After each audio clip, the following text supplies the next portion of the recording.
I'd like to call an order for a regular meeting of the Watchung Board of Education on February 22nd, 2024 at 7 p.m. May we please stand for the Pledge of Allegiance?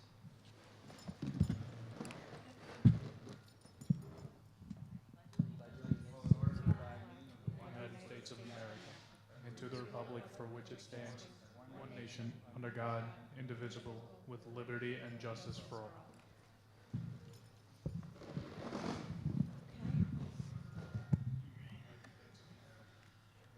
Welcome to the meeting of the Board of Education of the Borough of Watchung. Please be advised. With liberty and justice for all. Aaron, you... Yep. Thanks. I'll read it again. Welcome to the meeting of the Board of Education of the Borough of Watchung. Please be advised that this and all meetings of the board are open to the public and media, consistent of the Open Public Records Meetings Act, Chapter 231, Laws of 1975, and that the advance notice required therein has been provided. This is a regular meeting of the Board of Education of Watchung, at which formal action may be taken. This meeting is being live streamed in the district website. We are recording of the meeting will also be posted. The public has an opportunity to be heard and shown on the agenda at points in the meeting provided for the public to address the board. Recording and photographing other than private personal use requires a consent. Parents, guardians whose children may be included in the image. Ms. Karen Bishop Johnson, may I please have a roll call? Mrs. Aguilera. Here. Mrs. Amadeo. Here. Mr. Frage. Here. Mr. Gonzalez. Here. Mrs. Harvey. Here. Mr. Ingracia. Here. Mrs. Jewett. Here. Mrs. Santos. Here. All here. Thank you. Okay, now I'll ask the superintendent, Dr. Glazer, to announce the presentations. It will be my pleasure. We have Mrs. Kidd here, our principal from Valley View School also, and Mrs. Morrison. Wave if you haven't met Mrs. Morrison. You might. That's what I was just going to say. If you haven't met her, we've been telling you, Teacher of the Year for Valley View. And back when we went into her classroom to surprise her, the students played just beautifully. And we invited them to come to the board meeting. It was a lot to get all of them to come to the board meeting, especially after the winter concert. And we are grateful for our flute and oboe group featuring Chloe Chacon, Gemma Cogera, I'm sorry if I'm hashing your name, Elena Del Forno, Maya Kogan, Katrina Ling, Allison Park, and Queenie Zhao, our performers this evening. Mrs. Morrison, thank you. Welcome and thank you. I just want to introduce what this group is. These are sixth graders, and they come weekly for lessons, and then they also participate in the band. But this particular group, they work very hard and they're very self-driven. So we do a little bit more than just the band music and what goes on in the method book. Last year they performed as fifth graders for the senior luncheon, and we did some little quartets and different things like that. And so we are continuing that, where we're learning some different literature as a group and a smaller ensemble. So we're doing a piece from Harry Potter. So that's why we are all dressed. They decided on what we are wearing. It's been, like I said, very student-driven, and they're very self-motivated, and I'm a lucky person to have such a great group. So we're going to do the Harry Potter theme.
guys are famous. You're on YouTube now.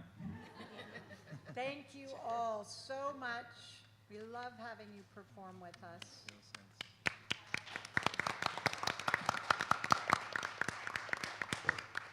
You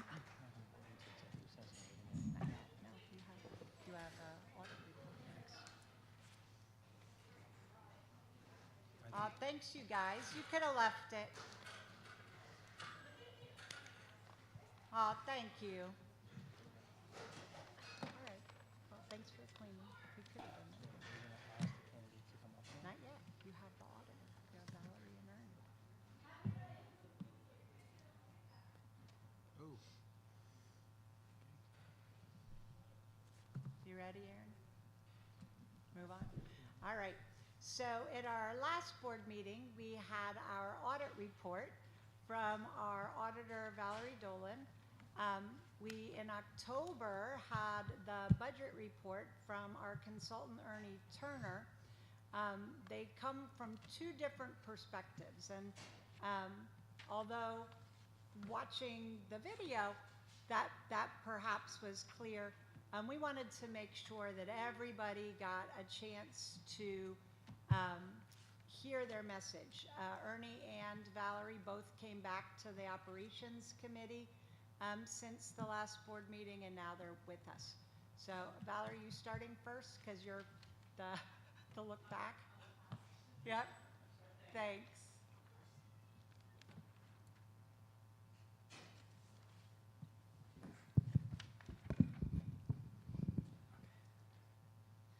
So I guess I'm back. Just to clarify a couple of things from the audit, I just want to clarify some dates and time. As I am June 30th, 23, when I was reporting, my audit was conducted for the school year of 22-23. So I am really the look back, and what I do and go through on my audit really does then basically start to set you up for the building of a budget. It does not involve the budget, nor do we look at the 23-24 school year that you're in right now. So as we said with the operations committee, the way I'd like to say it, and it's a kind of an analogy that we do use when we're doing presenting audits, is we talk about the area of when we feel that districts are starting to get into either some financial distress or a little bit of information to give you, is to really say we talk about it as being in the North Atlantic. So right now you're sort of driving, you're in your boat in the North Atlantic, and there are icebergs all around you. And our look at our audit is, okay, you're entering the North Atlantic. You haven't hit an iceberg yet. There aren't any problems that I would say you've slammed straight into the iceberg. However, as you see going forward into Ernie's conversation, he probably started to say you're probably starting to navigate those icebergs. And we were hoping that between those two and the budget you're building for 24-25 keeps you away from the icebergs. It's kind of the easiest analogy that I can come up with that kind of tells you where we're at. So when I came in and we talked about having made some budget changes, I was really talking about the 22-23 and adjustments that were made in that budget year, the surplus that we described and gave you in terms of excess surplus. Talk about the years of cycling back. So that's the stability number. And so each year I look forward to really where Ernie will come up and he will talk about the budget that you're currently in and how it goes going forward. So I just wanted to make sure you were clear that I'm really a look back, and in all honesty, I'm normally here in December. So I'm really, like, we're late presenting the audit because the state is also late in giving us the information. So we were out in September looking at June, and the state held us up for our information. I could have been here in November telling a previous board some information. And so I just want to make sure everyone is clear with that perception of where we came from when I came and presented. And does anybody have anything they want us to add, or does Ernie want to come up, talk future? Future. Talk present and future. He's really more your present and future. Valerie, Yes. I had a question. Of course. Just going back to our last board meeting, Yes. when you mentioned that we have it was $572,000 for the allowable fund balance. Yes. That used to be allowed, there was special circumstances during COVID that allowed that to be up to 4%, but now the max is 2%. Your max is 2. And then you mentioned that the excess that's being rolled forward is 801,000. That is correct. That's in addition to that 572,000. Correct. And that 801,000 is really going to filter into your budget, but your budget was really supported using almost that kind of number from going forward. So that really is keeping you, like I said, that's my stable number. The issue becomes that if you do not generate surplus, so if I'm standing next year and I'm looking at that number, and that number becomes, say, 600,000 or 500,000, that starts to build a budget hole. So I'm almost the tipping of the beginning to see where you come next year. From, like I said, I haven't looked at anything from 23, 24, so I've only what I've heard and what has been told to me also to say, will you land with that kind of a number going at the end of June 30th, 24? I don't know that answer. You could do fund balance projections to see what that number looks like. You might not. You may not have that number. I appreciate that. And we've had the chance to work with Ernie for the last couple of years on building our budget. And so I'd just like to get your opinion or to confirm something about so the numbers that I mentioned, that you had mentioned last meeting with the 572,000 and the 801,000, does that project every month we have our report of the secretary? It's usually page 4. That has the 3 columns that shows the budgeted appropriations, then the actual expenditures, and then the encumbrances column. So when we see for the year end, December 31st, 2023, the expenditures and the encumbrances come to about 14,500,000, but the budget is 15,987,000. So is that what's these numbers that you mentioned for the allowable fund balance and the excess that's rolled into? That's where those come from. They come from the unexpended appropriations. But you have to be careful when you're looking at those numbers because there might be purchase orders and encumbrances that haven't been set up yet. So if you, in theory, your budget's 15 million, what you've actually spent versus what you've encumbered, yes, there's probably looks like $1 million, but that was at a point in time. There are many purchases that occur in the next 6 months, could add up and use those. But that variance column that you're really looking at is what the first line of driver for future budget balances. So if that number starts to go very low, that means you're not going to regenerate what you're using, and those numbers will start to come down. So as you see those budgets getting utilized. Right. But the 12/31/2023 report of the secretary is showing the actual expenditures, and so that 14,544,000 subtracted from the 15,987,000, it's more closer to 1.5 million. 1.5 million, right? But I don't know if every encumbrance has been put into place because not all funds are encumbered from the start of the budget. Salaries might be encumbered because you know you owe them, but there could be line items in any one of your budgets for which, yes, you put a budget together for maintenance, but you don't know what the electric bills are yet, so you won't have those spent. So you have to really project out, and that's what we had encouraged is to look at those and actually do what we would call a projection out, where you would say, of that unspent million, how much do I know I'm going to really spend going forward in just estimating out the electric bills, the light bills, all those bills that have to be put in, and then what do I have left? Right, and that's why I asked the $1.5 million, but between the actual and encumbrances and then the budget. What dates should we look at? Because I saw in the operations committee meeting minutes that the discussion was that your audit was based on June 2023. Right. So then July 1st is beginning of the new year. Those reports are. They start again, right? The Right. budget rolls and the new budget starts in July. So if we look at that, or then December 31st is year end, what's the best? Because the school's a Combination calendar there. year, so you're really a June 30th. So December is half your budget. So as of December, half your budget's been spent. So that would be the question is, if you're looking at December and you're only seeing $1 million, Now, is all of it encumbered and that's all you're gonna have left? Or did you spend most of your budget in the first 6 months of the year and leave yourself nothing for the second 6? I haven't seen the report, so I can't tell, but that's really the most important, and I guess that's the question maybe you ask is, here I'm looking at a board secretary's report. I mean, you should be getting the monthly. You should get reports reasonably within a month or so after close. Where are we spending? And not only on those variances, what do you think you're going to spend of that variance? Because if that's the real answer, it's the unknown at this point. You don't know what you're gonna spend yet. I mean, we could say, you know, you feel that I'm looking at that. I mean, we have districts where I'm looking at that and it's December and I don't have anything left. And that's when they'll say, we're not spending any more money, and we put in a spending freeze. So don't know. For me, I would say I would leave that to Karen and maybe even Ernie, who'd be more familiar with what's going on in 23, 24. Okay, thank you very much. Sure thing. Ms. Dolan, so in layman's terms, last time you were here, you left us pretty informed, right? Mm-hmm. But just for clarification purposes, there's still much more to than your statement, correct, of what you have said. And now I'm also seeing that the budget ends through half a year. It's a September to June. Your budget's July 1 to June 30th. Right. So I'm really was looking at your 22-23 budget.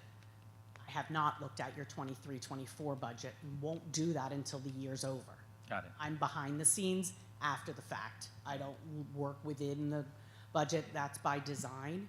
They have the auditors be independent so that I can come back and give the independent look after the fact. I don't get involved during the budgets, because then it takes away my independence to then report on it at after the fact date. Thank you so much. Sure thing. Sorry. Go right Can ahead. I just confirm that you said also that, you know, we had a lot of COVID money in that year in federal grants, but if you take out our referendum interest, we did still finish $100,000 lower than the year before? Correct. Thank you. Yes. Great. Thank you so much. Anytime. I'm glad. Thank you for hopefully coming back, hopefully, Valerie. no problem. All right, and now Ernie. Good evening, everyone. Good to see everyone.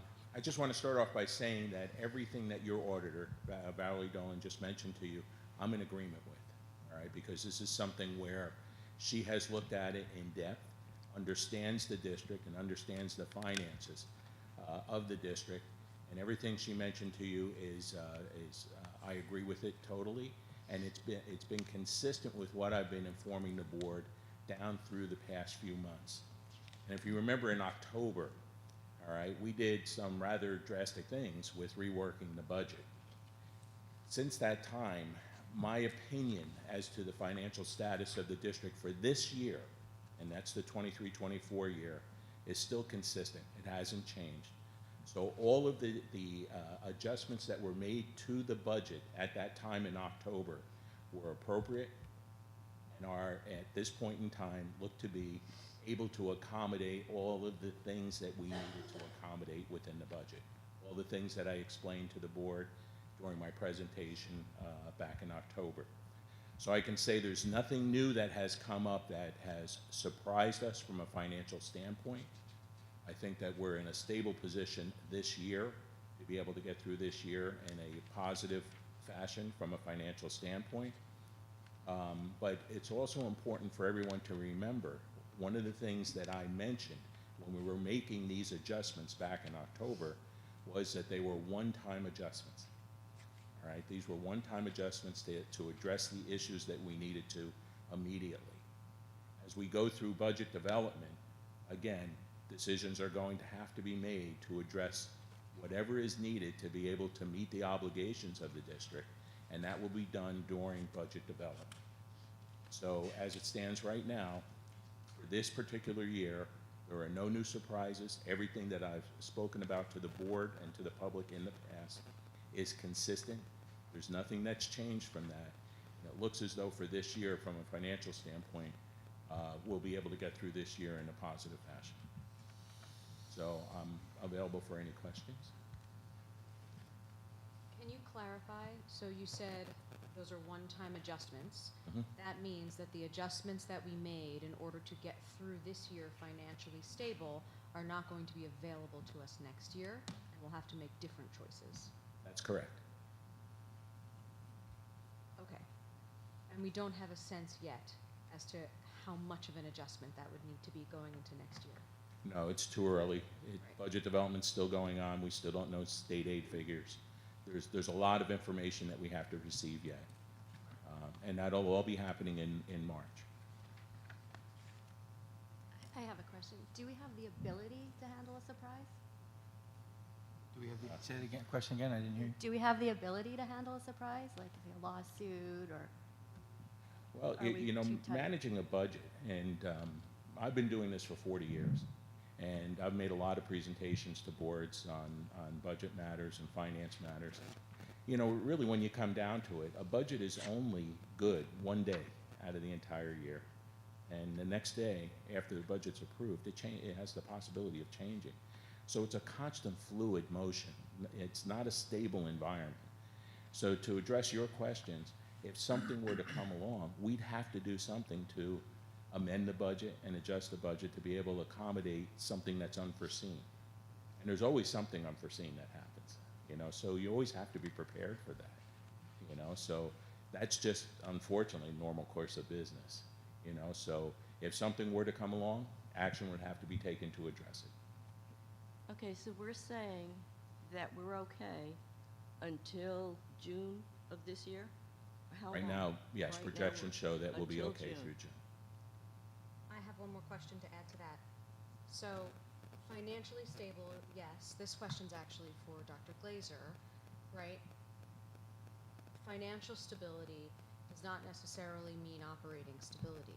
Would you say, knowing that we have been losing administrative staff because we're not paying them enough and because we're missing out on certain administrators who we cannot afford in order to make that budget stable, that we are in a stable place operationally and that this is sustainable, this budget? That's a big question. We are not currently sustainable operationally. We don't have enough people to do what we need to do at all. You know that you see it on the agenda. We had a resignation of somebody we just hired several months ago. That means that in my time here, that's going to be the third person in the seat, and I understand the sixth person in the seat in 2 years. Karen, as you know, is the sixth business administrator. I'm the third superintendent. It makes it very challenging to be stable. We learn every day, we're learning, right? We have spent, again, as you know, countless. Karen's just here a month. This today, tomorrow, or whatever, next week, is just 6 months for me. I know for many of you it seems like 20 years. Me too. 6 months. So I can't tell you we're stable. And I'm going to say if we have to keep transferring at the rate we're transferring, even if we're good through this year, right? No, that is not sustainable, right? I'm not saying anything that different. I want to make sure we're on the same page. Yeah, the goal is to establish a firm financial condition for the district that doesn't presently exist, that then you can build on from an operational standpoint. Right. You know, I used to teach the class for school finance and accounting, and on the very first day that I would teach my class, I would ask the students in the class, what is the purpose of a school business administrator, all right, or a superintendent? Right? And they would say, you know, to do the budget, to do the audit, to take care of facilities. And I said, really, I said, when you think about it, what the purpose is of an administrator, superintendent and a business administrator, is to create an environment for others to succeed. And that's what it's supposed to be. And that's what we're trying to work towards right now. All the efforts and everything that have been done by by Julie and by Karen, by Patty before Karen, has been trying to really move the district in that direction to get a firm financial footing for the district so that everything else can be implemented to allow others to succeed. And it appears that it doesn't happen overnight. No, It takes years and years and years to do. that's correct. It's a long-term project, but Yeah. you have to keep moving in the right direction. Yeah. And I appreciate your commitment, guys. I know what you guys are doing. I really do. Thanks. They've been wonderful, by the way. They I, really I, have. yeah. I'm gonna start wearing Dr. Glazer and KBJ shirts pretty soon. I just had a follow-up question to the question that I asked our auditor. Ernie, maybe you could shed some light on that also. Okay. Is, you know, reading the operations minutes and commenting on the audit was that it was older information because it was only to June 2023. So we have a report of the secretary that we approve every month, and so we have already approved through December 31st, 2023. And so the column has the budgeted appropriations and then the actual expenditures plus a column for the encumbrances. And it's showing actual expenditures and encumbrances totaling $14,544,000, but then the budgeted amount at $15,987,000. So it's almost, you know, 1.5 million there that is able to be, it's not used at this point, or it will be used. What dates do we look at to see, because Valerie mentioned that perhaps there's some encumbrances that haven't yet been recorded into the report, but where do we start looking for that? Because we have the January report without much change, and then we'll be back to June. So what, are we not seeing encumbrances that would raise that $14,500,000 number compared to the $15,987,000 budget? That's absolutely correct. All right, and to just give you an example of just one item, okay, because Karen and I, before the meeting, we were discussing things on the budget, and right now, there's an item that's unencumbered and unexpended on the budget of $183,000. It's the pension charges that we get assessed every year, $183,000, and it hasn't been encumbered, it hasn't been expended yet, so that would come right off the top. And that's just one item, are the annual pension charges of $183,000. So there are several things like that. And then there's also the unknown out there as well too, because some of the expenses vary during the course of the year, so you could do a run rate and do a projection, but then again, it would only be an estimate on some of these things because the actual expenses vary during the course of the year. So if you remember back in October when we did the reworking of the budget in its entirety, we projected what the demand on the budget would be for the entire year, and that's what we adjusted the budget to, was that number. So it's still my opinion that we need that money to get us through the end of the year and hopefully generate some surplus, because as Valerie mentioned as well too, the excess surplus or the budgeted fund balance of $571,000, we have to generate that in surplus again this year just to keep that number the same. Anything less than that $571,000 is equivalent to the loss of a revenue. And now you're further in the hole. All right, so we want to be able to generate surplus as well as pay our expenses. So, Anthony, I would say that, again, it remains to be seen where we're going to wind up at the end of the year, but there are a number of expenses that have not been recorded on there yet because they haven't been presented to us. Thank you, and I understand, there could be things, but it would have to exceed 1.5 million before we would actually exceed the budgeted amount. And that's one of the reasons I'm asking the question, is just because as we are approving these monthly reports, part of what we're attesting to, what's being attested to and what we're approving is that we're not overspending from the lines of the report. Yes. So it would be a concern. I'm not as concerned seeing that right now we have 1.5 million less expenditures and encumbrances than the budget, but if there were enough things not accounted for in these reports, we might at some point not be able to make that, attest to that, not having overspent. You know, Well, if I could say, your concerns are right on the money.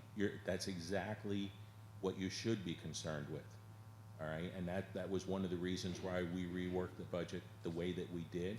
But I can say having discussions with Karen, she's been truing up a lot of the encumbrances, especially the salaries, which are a big part of your budget.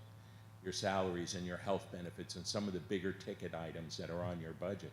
She's been working, and I know she's been putting in a lot of hours, in making sure those numbers are correct and making sure that there isn't a surprise hidden in there. That if you encumber $1 million in salaries, but it's really 1.5 million, that would be a surprise in the wrong way for us. But again, she's been taking the time to true up those numbers, make sure those encumbrances are correct. So, you know, with each day, you know, the numbers that are on there, there's more and more confidence that you can have in those numbers. All right, and I know there'll be more budget discussion in the next Operations Committee meeting, and, you know, we'll have to vote for the tentative budget coming up. But I guess what's already been discussed just with basic increases is what we're looking at for the coming budget.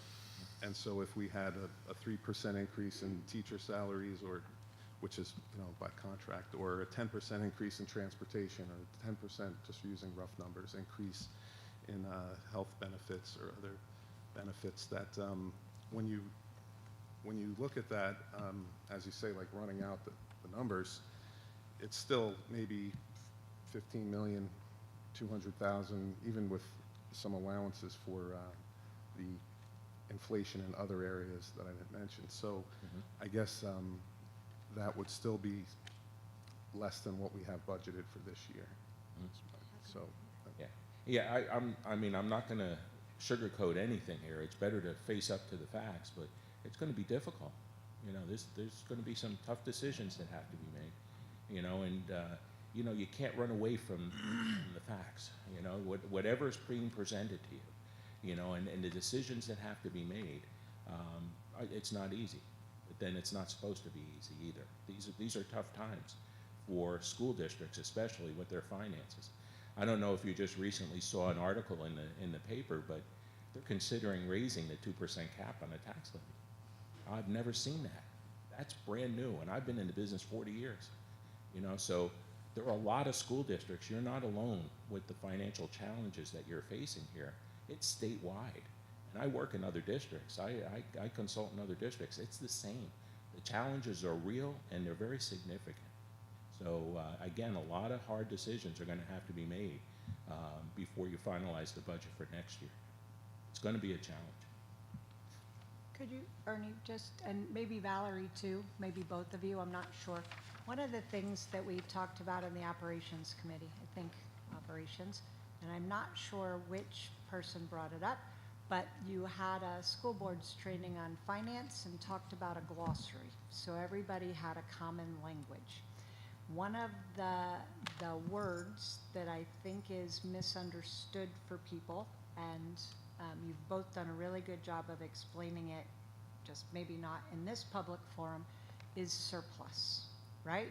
We talk about excess surplus, and I fear that people think, you know, that's available funds. I know Valerie addressed that last time. She talked about it in operations. You use a different language. You call it stability. So I want people to understand between the two of you, whatever common language, it's the same thing, right?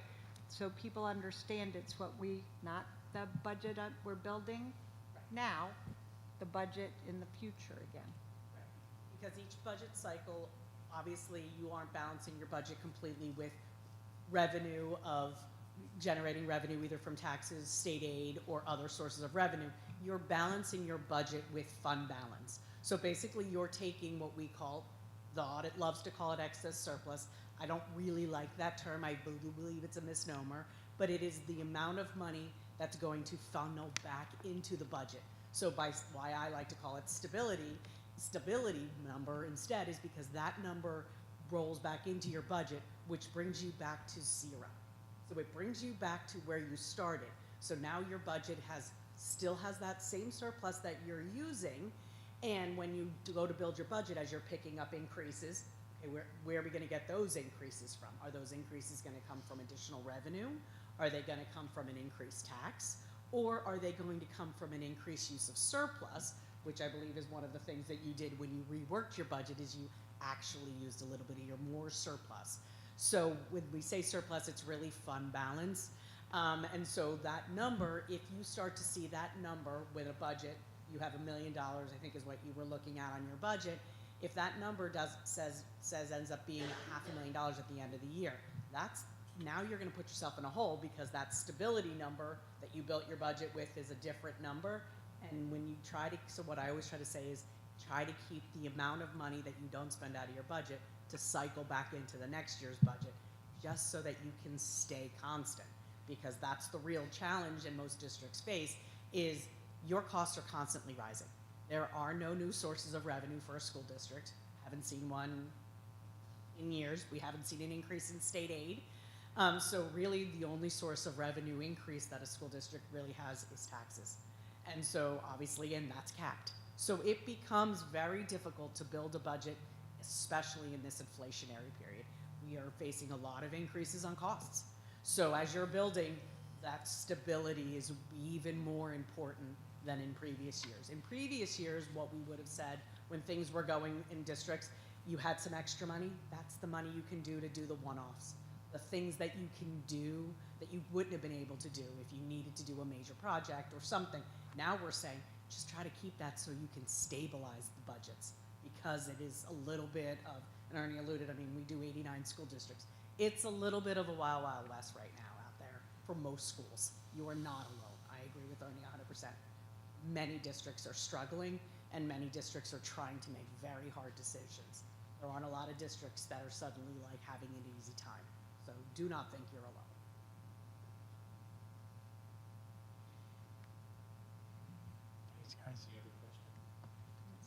Thank you. Thank you guys both very much for coming back and for being with us. We appreciate you. Good night.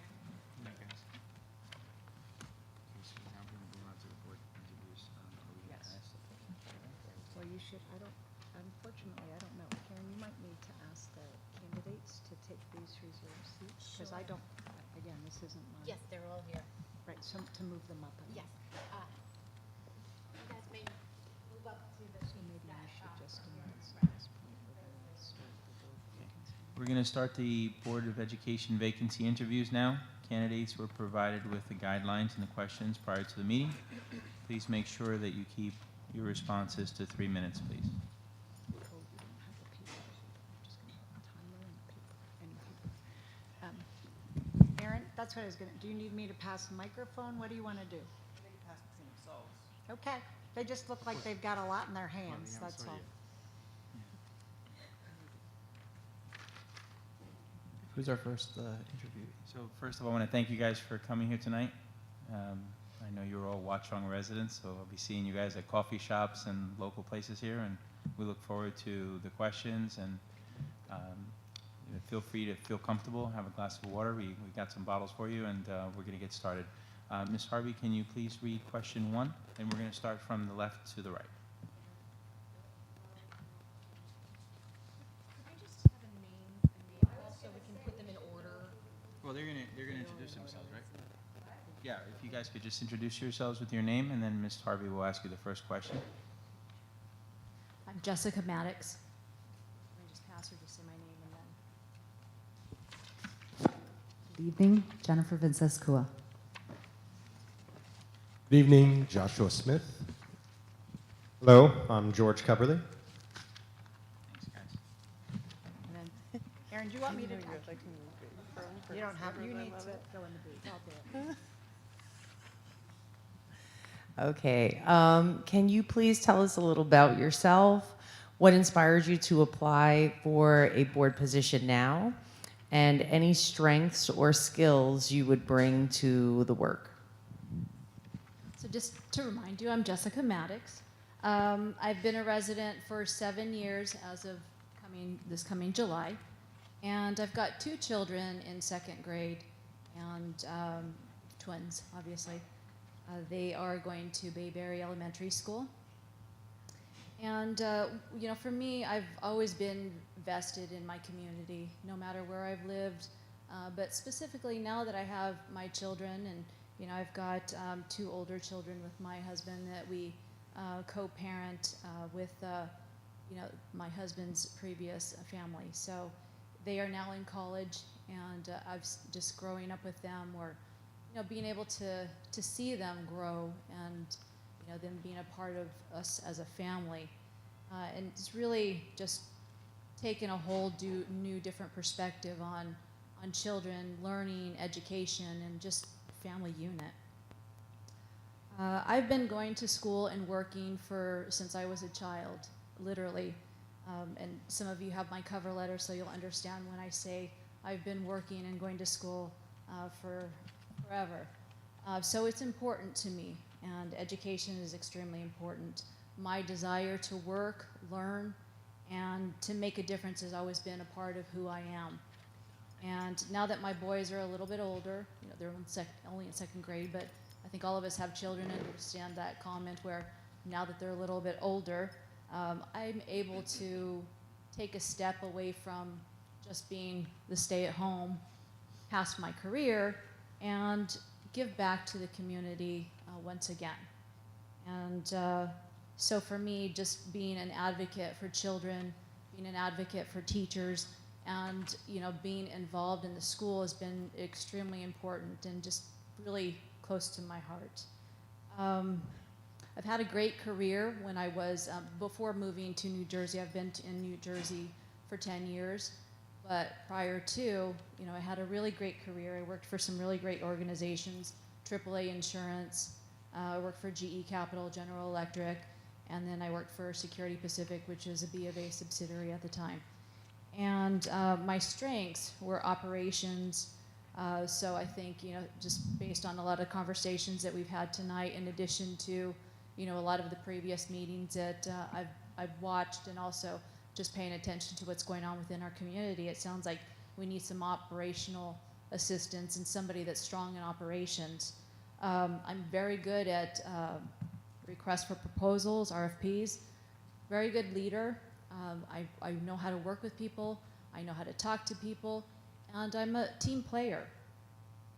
I've got a lot of reporting skills, analytical skills.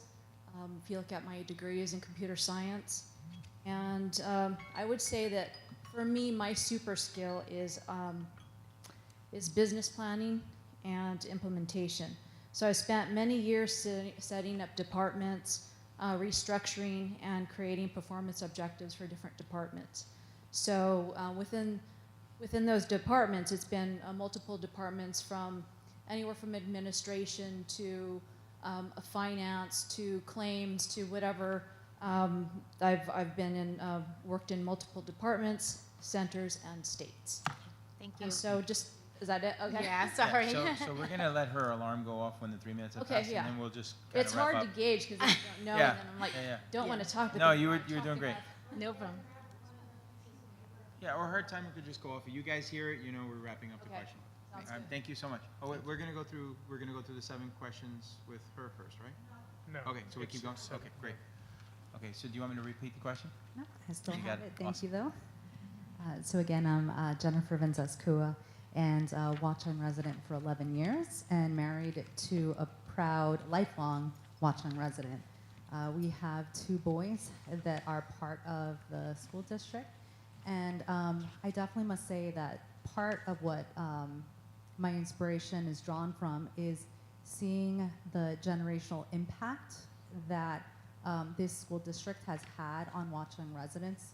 I definitely see many of my husband's siblings, their friends, impacting society in so many different spheres and fields.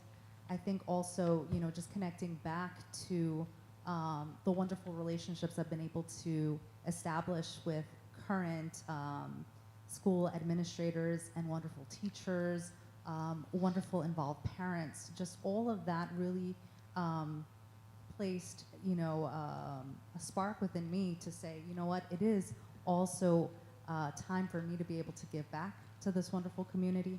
I see the growth potential within what we're seeing right now. Yes, there are some challenges we're going to be facing, but I think that, coming from an educator background, and particularly the clinical mental health field, I've had an array of roles in which I've been honored to teach, train, supervise, partner with other professionals, as well as develop programs, both domestically and internationally. And so due to those experiences, being able to work with counselors that are specializing in school counseling, clinical mental health counseling, addictions counseling, helps bring a wonderful lens to the different types of needs that we may be seeing. So what are some of those skills that I think I can bring to the table? I must say definitely in terms of communication, both the written and verbal, definitely team-oriented. Stakeholder engagement was absolutely necessary and foundational in all of the work that I did across 20 years in various professional experiences. Project development and management was definitely something that I had the privilege of having hands-on contribution in. Within the model of multisystemic therapy, I had the honor of developing 34 programs, both here in the US and abroad. So being able to see family needs in terms of the lens of the diverse needs is something that I think I can give back to this wonderful committee. I know that we have challenges to face, but this model had a very sophisticated quality assurance mechanism, and I think that in many ways we need that kind of accountability mechanism to make quick decisions. So that's just a little bit about me, and thank you for the opportunity. Thank you. Perfect timing. Thank you. You repeat the question. I apologize. No problem. So tell us a little bit more about yourself, what inspired you to apply for the board position now, and any questions or skills, any strengths or skills that you would bring to work. Right, yeah, so my name is Joshua Smith, and I currently live in Watchung. I've been here for 2 years. I have a 20-month-year-old and my wife here in Watchung. So not in the school district yet, but hopefully in the short term he will be.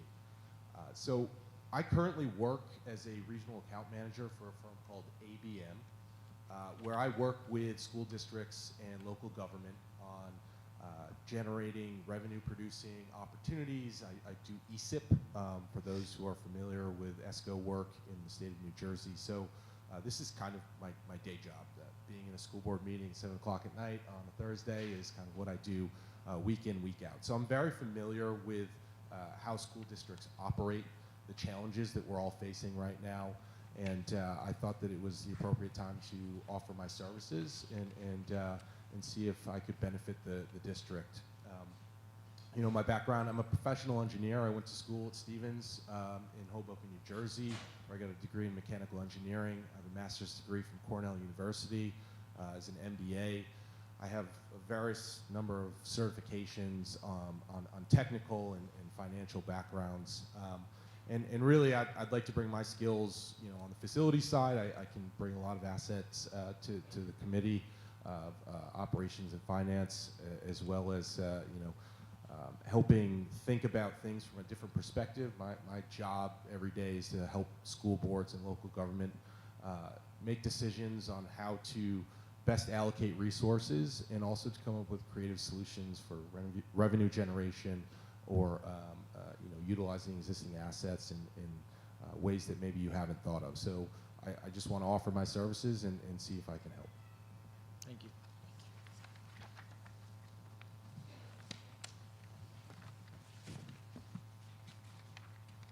Hi guys, my name is George Coverly. I actually grew up here in Watchung. I went to school at Bayberry, went to school at Valley View. I went to Watchung Hills as well. Recently, my wife and I moved back here after the birth of our son. He's only 4 months old, but we do plan on eventually having him in the school system when he's of age. And I'm an operations professional. I work for a major record label. where we manage a quarterly budget of roughly $20 million. And that's spread across our roster of 200 artists, roughly. So I'm very much skilled in budgeting, planning, financial forecasting, trying to get ahead of unforeseen circumstances. As you can be maybe aware, artists can change on a dime, and so you need to kind of expect the unexpected at all times.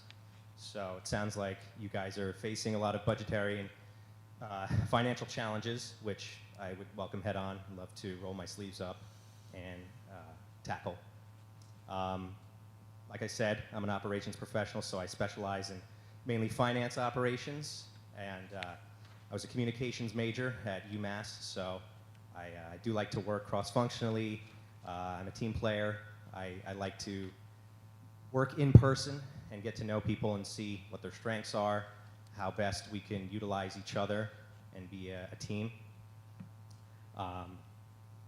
Yeah, and make sure that we allocate the resources and the funds properly so that we can get the best usage out of them and really meet our goals, whether that's just landing the plane or balancing the budget and making sure that we get there on time.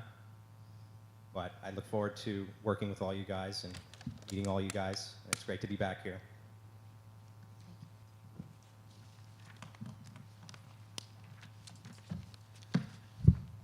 Okay, so I'm going to ask you guys a yes or no question. So board members commit to attending board meetings once a month on Thursdays, except for March meeting, which would be Monday, the 18th. The committee meetings are the week prior to the board meeting, so prior to a meeting like this. Members commit to reading and prepping for that meeting. Board members are held accountable for state codes and of ethics and required to submit financial reportings annually. They must alert the district of any conflicts of interest that may exist in bidding and contracts, negotiation, hiring, etc. And your job as a board member is to enforce the state laws and policies, make decisions on behalf of the educational welfare of all the children, and confine your actions to policy making, planning, and appraisal. This is an oversight role, and you may not get involved in the day-to-day running of the schools. That's what the folks in the schools are for. And you may not prioritize the agenda of special interest groups or interests of your own children over those of our school district's children as a whole. Is everybody okay with that? Okay, great. Mrs. Trueck, can you please read question number 4? Question number 4. As a Watchung resident, what district challenges do you see that you hope to address during your service? You start with. You want to start with? Yeah. With her, you want to start with cover? Okay, say it again.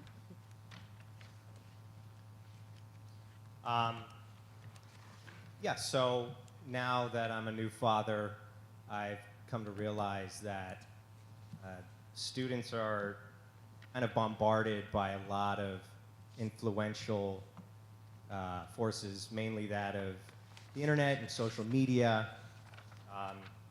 Through what I do at work for a record label, we focus a lot on audience and demographics and kind of how they consume media.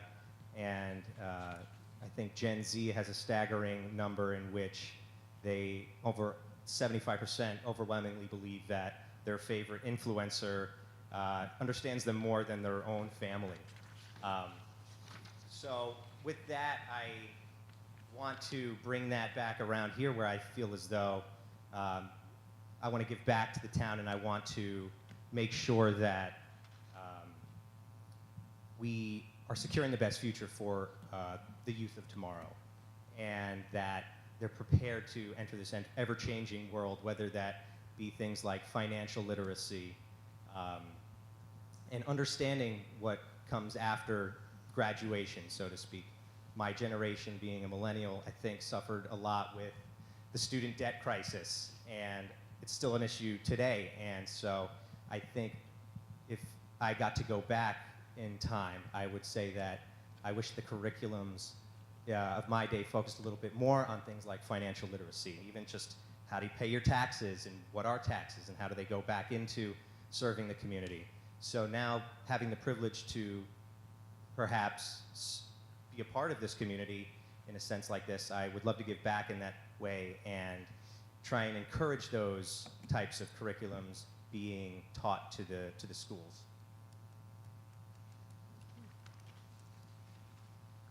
Yeah, so I think when I look at the past year and the referendum that was passed, that's something that I think is really critical to the future of the school district. And understanding where those funds are allocated, how they're allocated, evaluating any opportunities and synergies that may arise from that referendum to put the district in the best financial position going forward. I look at the district, and quite honestly, the financials are in okay shape, right? But I think we all know that we could do better.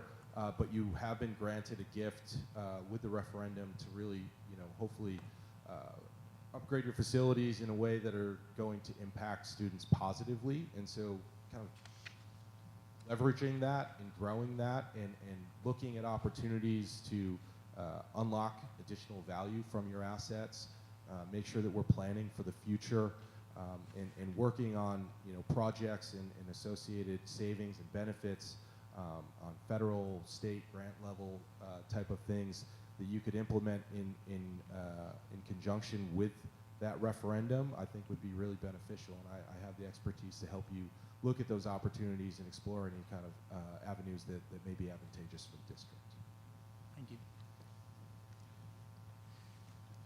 It's incredibly clear that at this district we have wonderful key ingredients for success short term.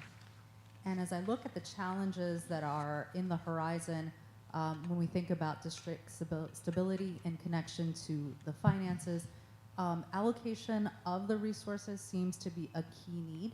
And I think that that could be simultaneously worked on as we also continue to take a really good look at the academic outcomes for our children. Working in a research-proven model provided the opportunity to see what the procedures in place needed to be to promote that success. And so there are many moving pieces. And so being able to make those critical decisions as we understand the context, as we collaborate together in terms of community partnerships, all that is fundamental to making the right decisions at the right time for who we're called to serve, which is, at the end of the day, our children of this community. So being able to definitely take time to anticipate those changes and the barriers, being able to evaluate and measure in a very systemic way so that we are not reinventing the wheel over and over again is absolutely critical for these times, so that we can take a really wonderful district like Watchung and take it from good to great. If we think about the book from Jim Collins, that is really at the place that we're at, and I think that we have what it takes in considering being able to stabilize and then ultimately be able to utilize and diversify our resources in order to get those objectives for best student outcomes and the best positive trajectory for them.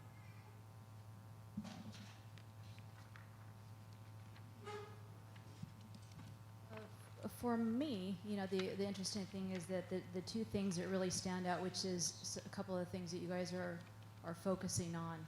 The first one being transportation for our kids.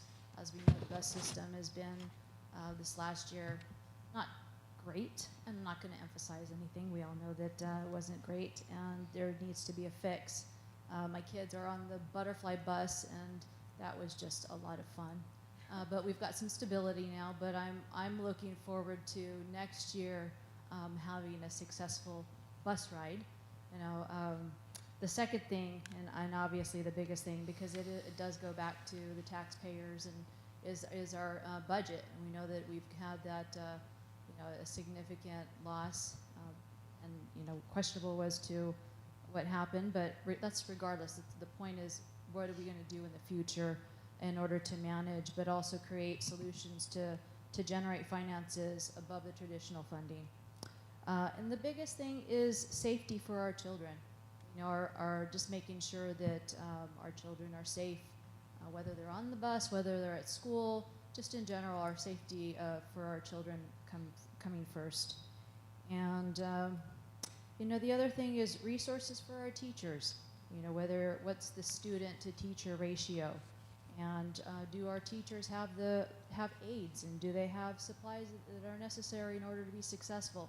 So these are the things that, for me as a resident, I think that are very important, and some of the things that I'd like to focus on.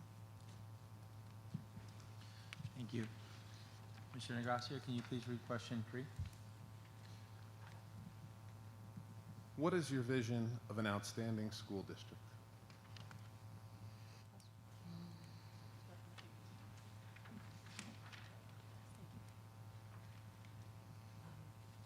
So the vision towards an outstanding school district entails a collaborative process where specific goals and achievements are being met, creating a healthy and vibrant school environment.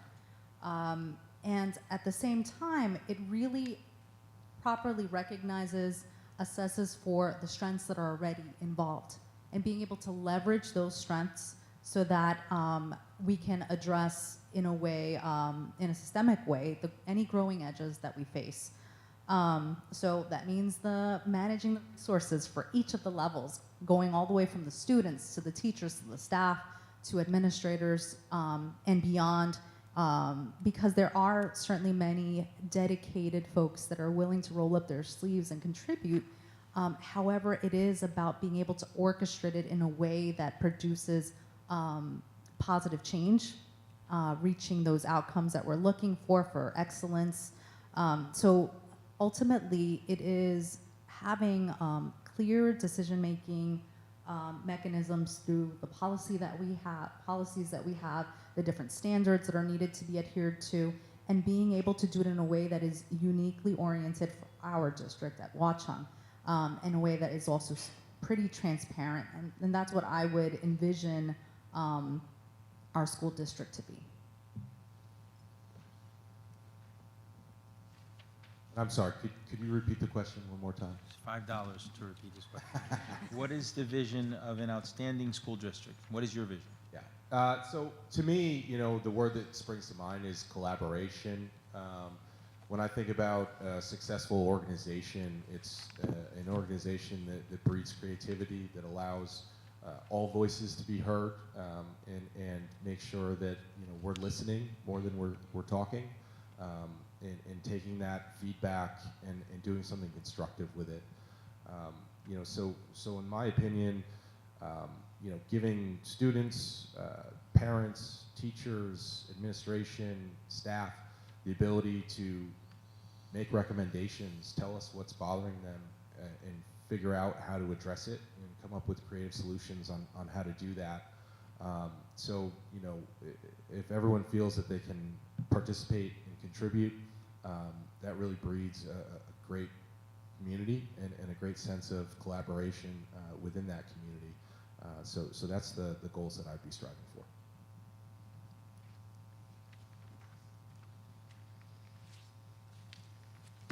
So, obviously, I'd love for this district to be a blue ribbon district. I think that would be awesome. And to reinforce the school as being a pillar of the community. Growing up here, I felt that this was much more than just a school, but a communal meeting ground for the families of Watchung. You know, I obviously want parents to feel safe when dropping their kids off here, and I want the kids to feel safe and feel as though that they could thrive in this district, whether that means a more hands-on curriculum where they could really explore their strengths and not feel pigeonholed to a very rigid curriculum, and that could be anything from making sure that kids' individual needs are met and really guided in the direction that the school administrators and teachers feel is their best path forward.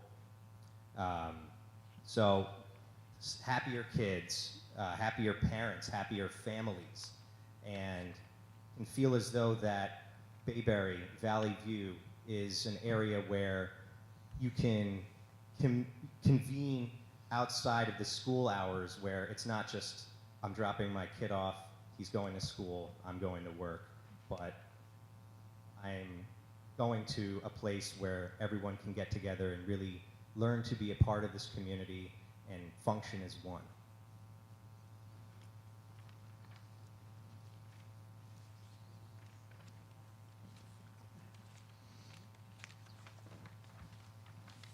So for vision, I see, for me, the thing that stands out is focusing on education, but a child-life balance. We always hear of work-life balance, but child-life balance, and ensuring that kids are given time to be children.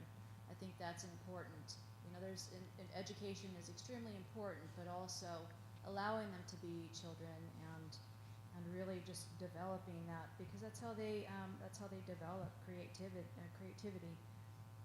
Where teachers care about students and are truly invested in their education and well-being, and then also recognizing that education kind of is redundant, but education extends beyond textbooks, and that we foster, you know, a community of emotional and social growth. And now that everybody's sitting behind screens, it's important that they also develop that social ability, which, you know, we somehow need to take them back a little bit. So.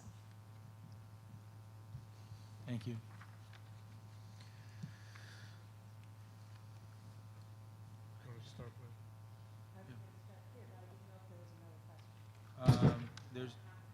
No, everyone answered the question. So now if Ms. Agugliaro, if you can please read question number 2. Sure. Could you please describe briefly any previous community, parent engagement, or nonprofit experiences you have?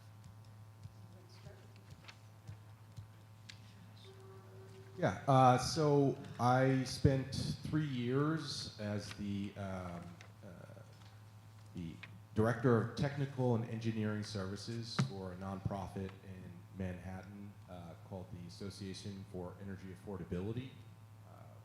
I basically did a lot of work there on community development, workforce training, and working with a lot of low-income housing projects throughout New York City on energy and sustainability projects. So we really worked on developing local community members to participate in those projects. On top of that, I am a member of the New Jersey ASBO as an associate business member, and do volunteer a lot of time on some technical boards as well for the state of New Jersey, Massachusetts, and New York. And so that would be my nonprofit experience.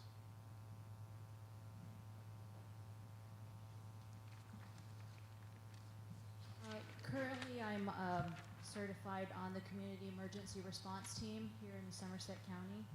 And what that is in case there's ever an emergency, you know, backup to assisting your first responders. Also just educating, you know, the community in regards to how to handle, you know, major issue or major disasters whenever they happen, and being a support system whenever there's needed in regards to first responders. I currently volunteer on the PTO. I'm a class mom for 2 classes, and I also assist with lunches whenever needed, well, pretty much as a weekly basis. I also volunteer in any PTO type functions that are needed.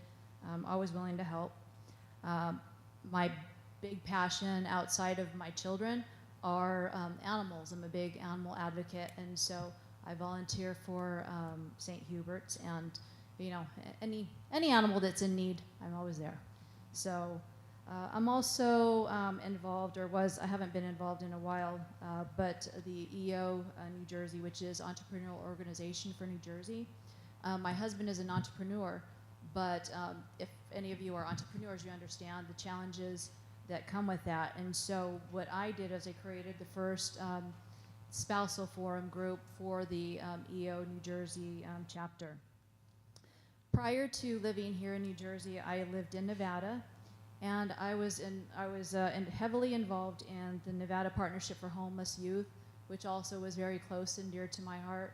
And so that was educating children that were on the streets, but also providing them with resources as they were living on the streets, whether it be food, whether it be training, whether it be education, whether it be places to live, things like that. And then the last but not least is the Las Vegas Valley Humane Society, which is the idea of where I came from, where I spent many of my years. But I was on the board, and I was the treasurer for the Las Vegas Valley Humane Society, and I did anything and everything that was needed for all the Humane Society.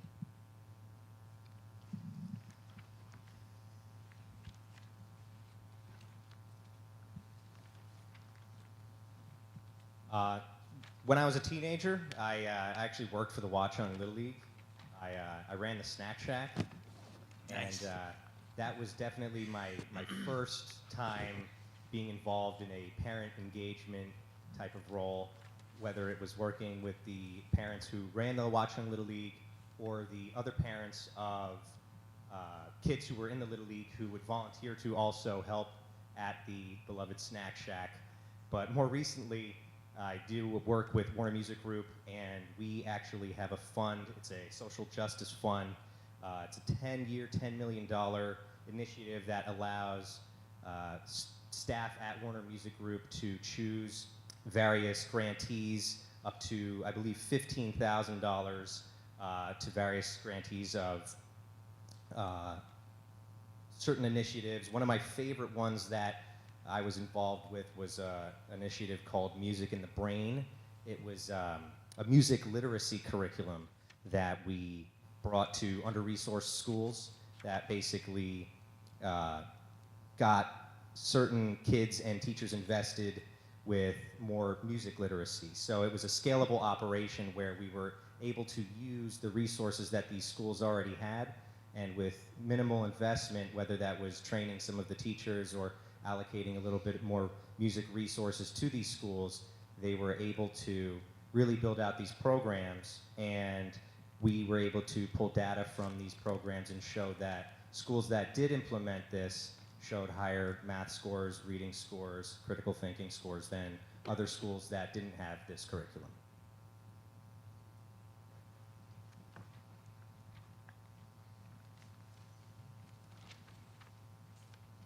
I've had the opportunity to be involved in community-based work for over 20 years, specifically providing services for children and families, whether this meant being a child protective specialist in New York City. I worked in Harlem, New York, and worked with diverse families of different languages, of different ethnic backgrounds. And alongside that, I had the opportunity to develop curriculum for adolescents, just as a program that was provided on a monthly basis to the community of Queens when I was still a resident of that many years ago. Currently, I do a lot of community engaged research, which means that I partner with various social services and educational programs that connect me to families and getting their perspective of their view of wellness and how paternal wellness connects to family wellness, and seeing some of those particular outcomes. I also serve students currently who are interested in developing their counseling skills, and we have a counseling training facility that offers free services to residents of Union County without any charge. So there's definitely different ways that this opportunity to serve others has shaped me. I think it's incredibly rewarding. In the professional sense, I also have been part of various counseling associations in different roles as membership chair, as a board member, and also as the Social Justice and Advocacy Committee for a professional student leadership counseling association that we have. And all of that, I think, has just been very, not only is there an aspect of giving back, but you get the opportunity to shape future leaders so that they in turn can keep that momentum going, and then they also contribute back to their own given communities. And I've seen that time and time again, and that's just a little snapshot of those aspects that I've been able to be involved in.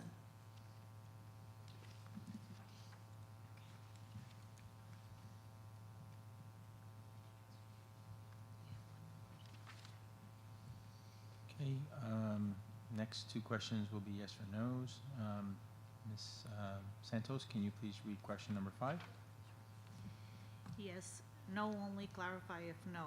Are you willing to accept the time commitment, ethics requirements, state mandates, and financial disclosures required?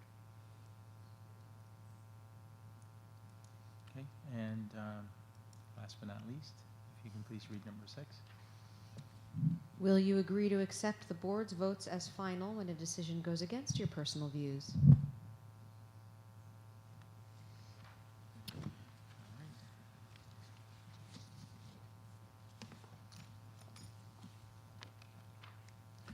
Okay, at this moment, I'm going to request that we go into an executive session. Can I have a motion? Motion to go into executive session? Okay, any? Second. Second. Any opposed? No? Okay, Ms. Fisher-Johnson, will you please read what we discussed in the closed session? I guess we're going to read that afterwards, right? So we're going into executive session now. Okay. Thank you guys so much. Really appreciate you guys coming out. Sorry if we put you on the spot, but you know, we're looking for the best candidate for our kids, and you guys did a wonderful job. And I'm sure now we'll be seeing each other every single day, because now it's like a visual. But thanks again, I appreciate it. You're welcome to take the waters with you.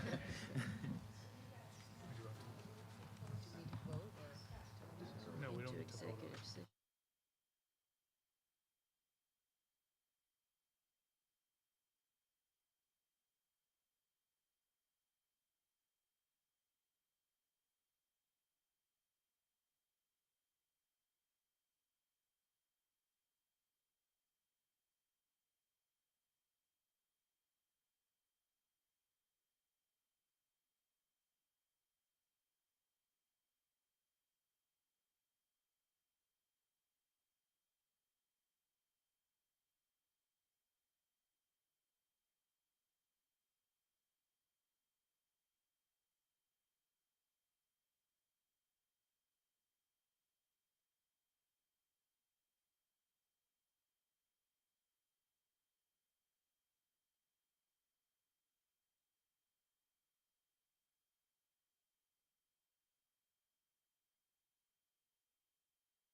Come to consensus on But the it doesn't HIBs. check off.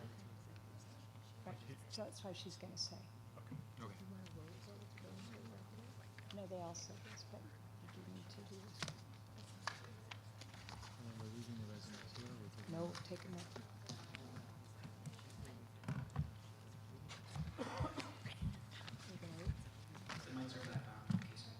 Okay, great. So just to reiterate, we made a motion to enter into executive session, and everyone was in favor, no one was opposed. And Ms. Bishop-Johnson, can you please read what will be discussed in the closed session?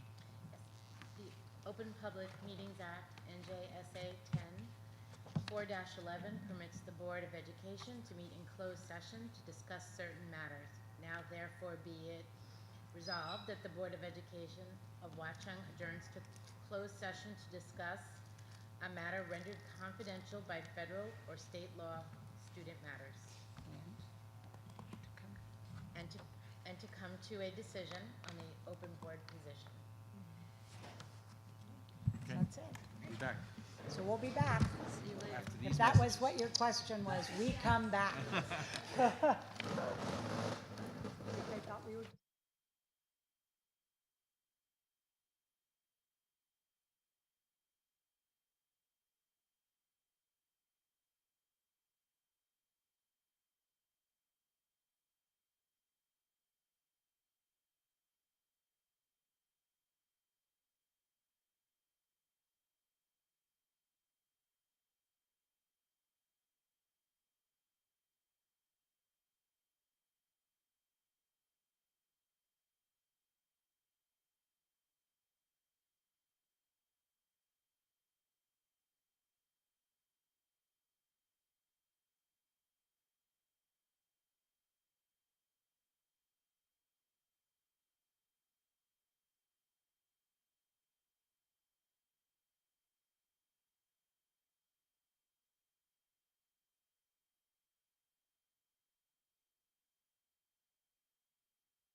pull up our agenda again.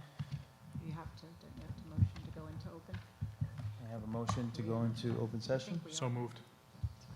Is there a second? Second. We return. Do I have to do a roll call for that? Yes. Okay, can I have a roll call?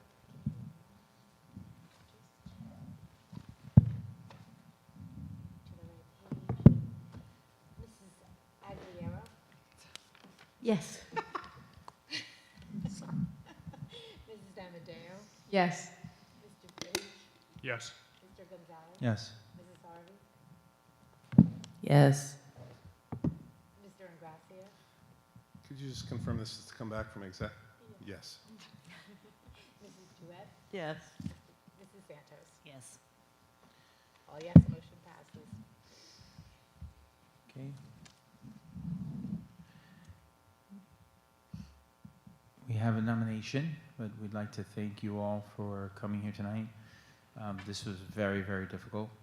We kept going back and forth. I thought we were picking a championship player for something much bigger than volunteering our time here, but this was obviously very important too. So the volunteer that was nominated by us was, You have to make the nomination. so I nominate Ms. Maddox. Ms. Maddox, the attributes that we were all geared towards was your volunteer experience, your time commitment, and your engagement with the district, and you seemed like you were the most aware of our needs. So at this point, you're nominated for the opportunity. And Second. can I have a second? All in favor? Roll call. No, roll call. Roll call. Roll call. Mrs. Aguilera? Yes. Mrs. Amadeo? Yes. Mr. Frage? Yes. Mr. Gonzalez? Yes. Mrs. Harvey? Yes. Mr. Ingracia? I'm going to abstain, and I just want to explain that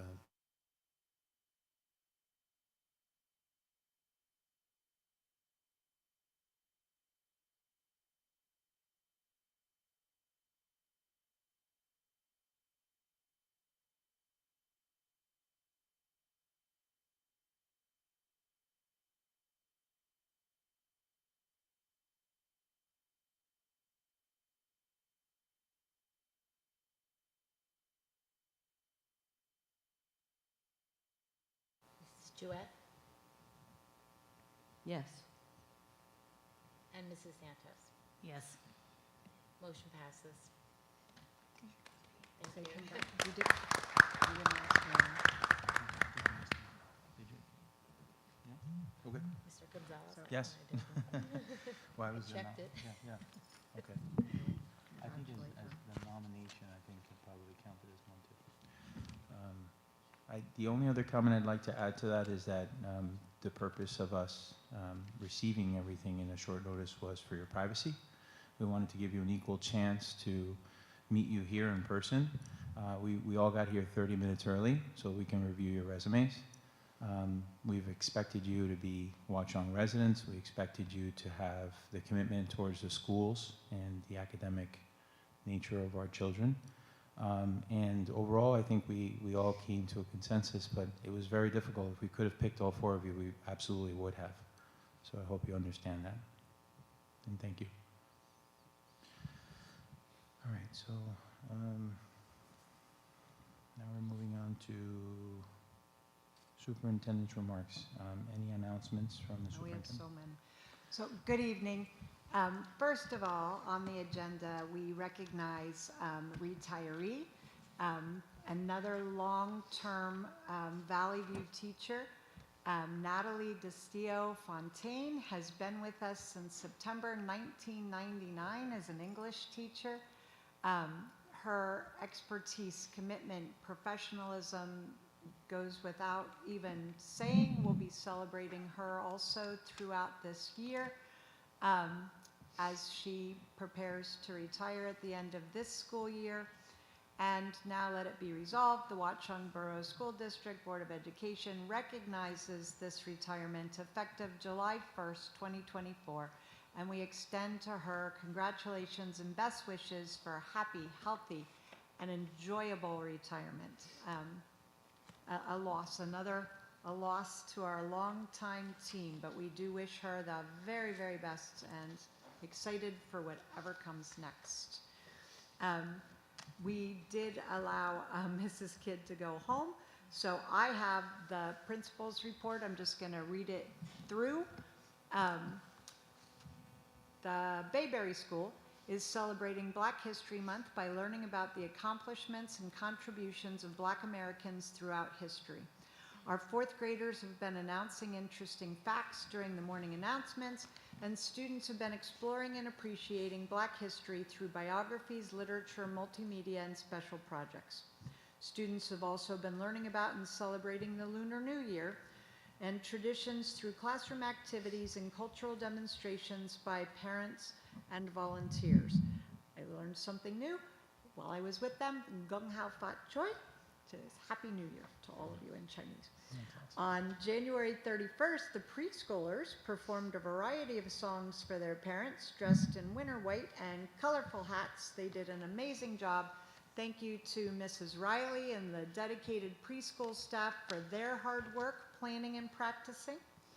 On February 7th, the biggest day at Bayberry, was the 100th day of school, plus our World Read Aloud Day. Students participated in engaging activities. They enjoyed a lot of different guest readers throughout the whole day. It was fun.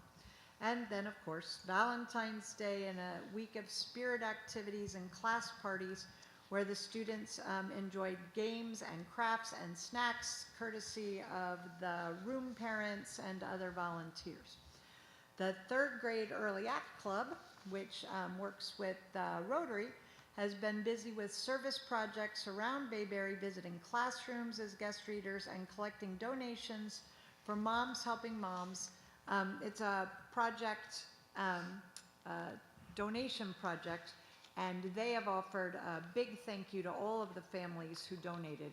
I think they got more than they expected or hoped for, so that's a wonderful thing. The students in grades kindergarten to 4 have completed their mid-year iReady diagnostic in reading and math. The teachers have already started analyzing that data. It's used to identify the strengths, areas for growth. We often say just because we taught it doesn't mean they learn it, and these are really good opportunities for personalizing and differentiating instruction. The iReady parent reports are going to be shared in early March in the Genesis Parent Portal. Also, a busy month at Valley View.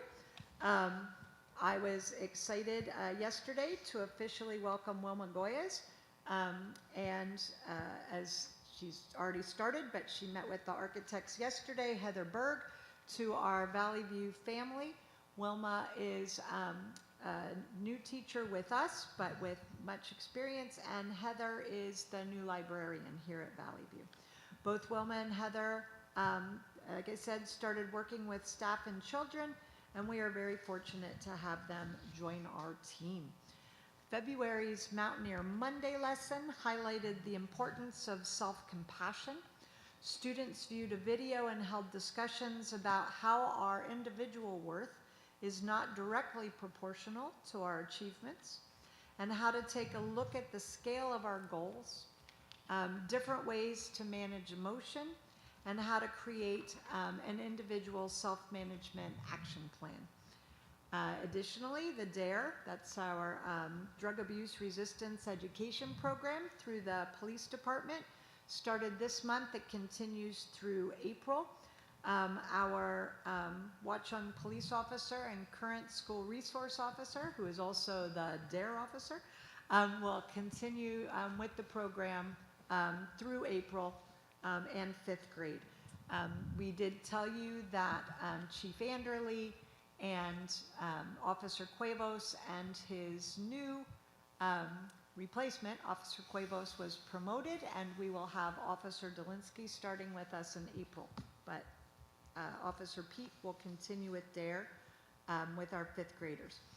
The instrumental music students also busy. I know a lot of that actually made it into the press. I was proud of that. In January, 18 of our 7th and 8th grade students from Valley View participated in the Sending District's Honor Band. Those students were selected to perform with other students from different sending districts. They rehearsed together once a week for 2 hours and then performed in a concert at Watchung Hills Regional High School. It was beautiful. And at the end of January, 7 of our students auditioned for the Central Jersey Regional 2 Band. Over 600 students auditioned for a place in one of the 2 bands. And I am delighted to share that 3 of our students, Ryan Wen, Jed Cheng, and Alec Cholwicki, were selected to be part of that Central Jersey Region Band. Congratulations to all of our musicians. Our coding and robotics club students participated in the Teams competition last Thursday, February 15th. Teams is the test of engineering aptitude, mathematics, and science. It's a one-day competition, and high school and middle school students have the opportunity to explore, I would say, engineering and then apply the knowledge. The students work together on real-world engineering problems, and they apply their math and science skills. The other thing that is very important, we had our 8th grade meeting with the high school so they could start to plan that moving up. One of the things that we do here in Watchung Borough and the other sending districts with the high school is learning walks. So this month, all of the sending districts had that for the science teachers. So they get to work with the high school teachers, share best practices. The learning walks allow our teachers to tour the high school classrooms, do some articulation around curriculum expectations. Really a wonderful thing that's been in place for years. The Holocaust Remembrance Day, our 6th grade social studies classes read 6 million paper clips. The book is based on what happened at Whitwell Middle School in Tennessee to help the students and the community in Whitwell understand more about intolerance and prejudice. The classes read and also watched the documentary about the Paper Clips Project, and that really captures how the students there responded to the lessons about the Holocaust and committed, how that committed group of students and educators brought people together and inspired others around the world. It's a lovely documentary if you haven't seen it. As the learning was taking place, Mrs. Kidd reports that several students commented that they would like to start a group that spoke out against joking around with each other. That really causes issues, right? A lot, not just here at the middle school.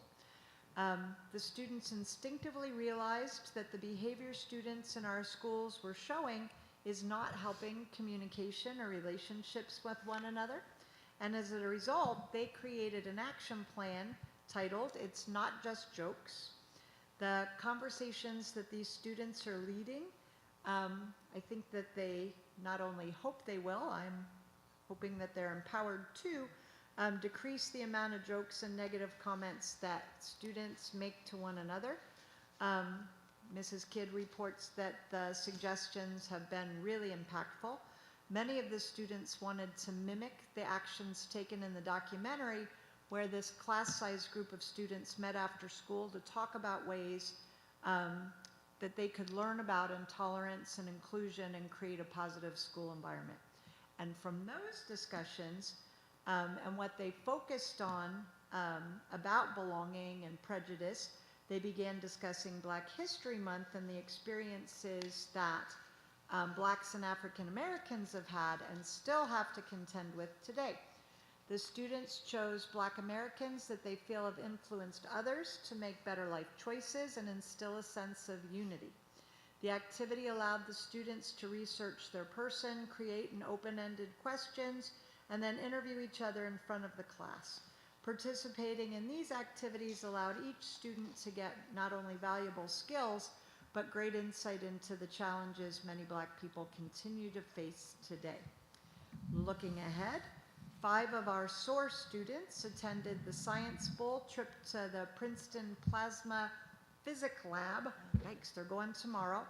And the 5th and 6th grade Battle of the Books is taking place next Tuesday. So good luck to our science sleuths tomorrow and our literary luminaries on Tuesday.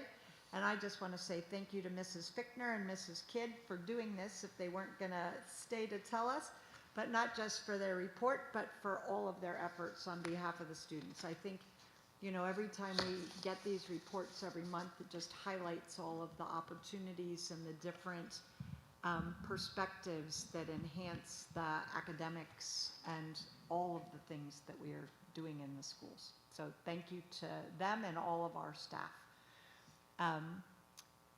That's me again, sorry. I'm coming. So I'm just gonna say, given the hour, given that detailed principal's report, I'm probably gonna skip around in my superintendent's comments tonight, limit that report a little bit. I will say there is an upcoming coffee and conversation with the superintendent and business administrator, Karen Bishop Johnson, next Wednesday, February 28th, 9 a.m. at the Bayberry Library. We'd be excited to meet you and talk to you and share anything else you'd like to hear about then. We have another coffee on Thursday, March 7th at 1 o'clock at the Valley View Library. Hablo español muy mal y muy despacio. So there will be a Spanish translator in attendance as well. We'll be scheduling additional opportunities for coffee and conversation throughout the community during March and April. Please stay tuned for those details.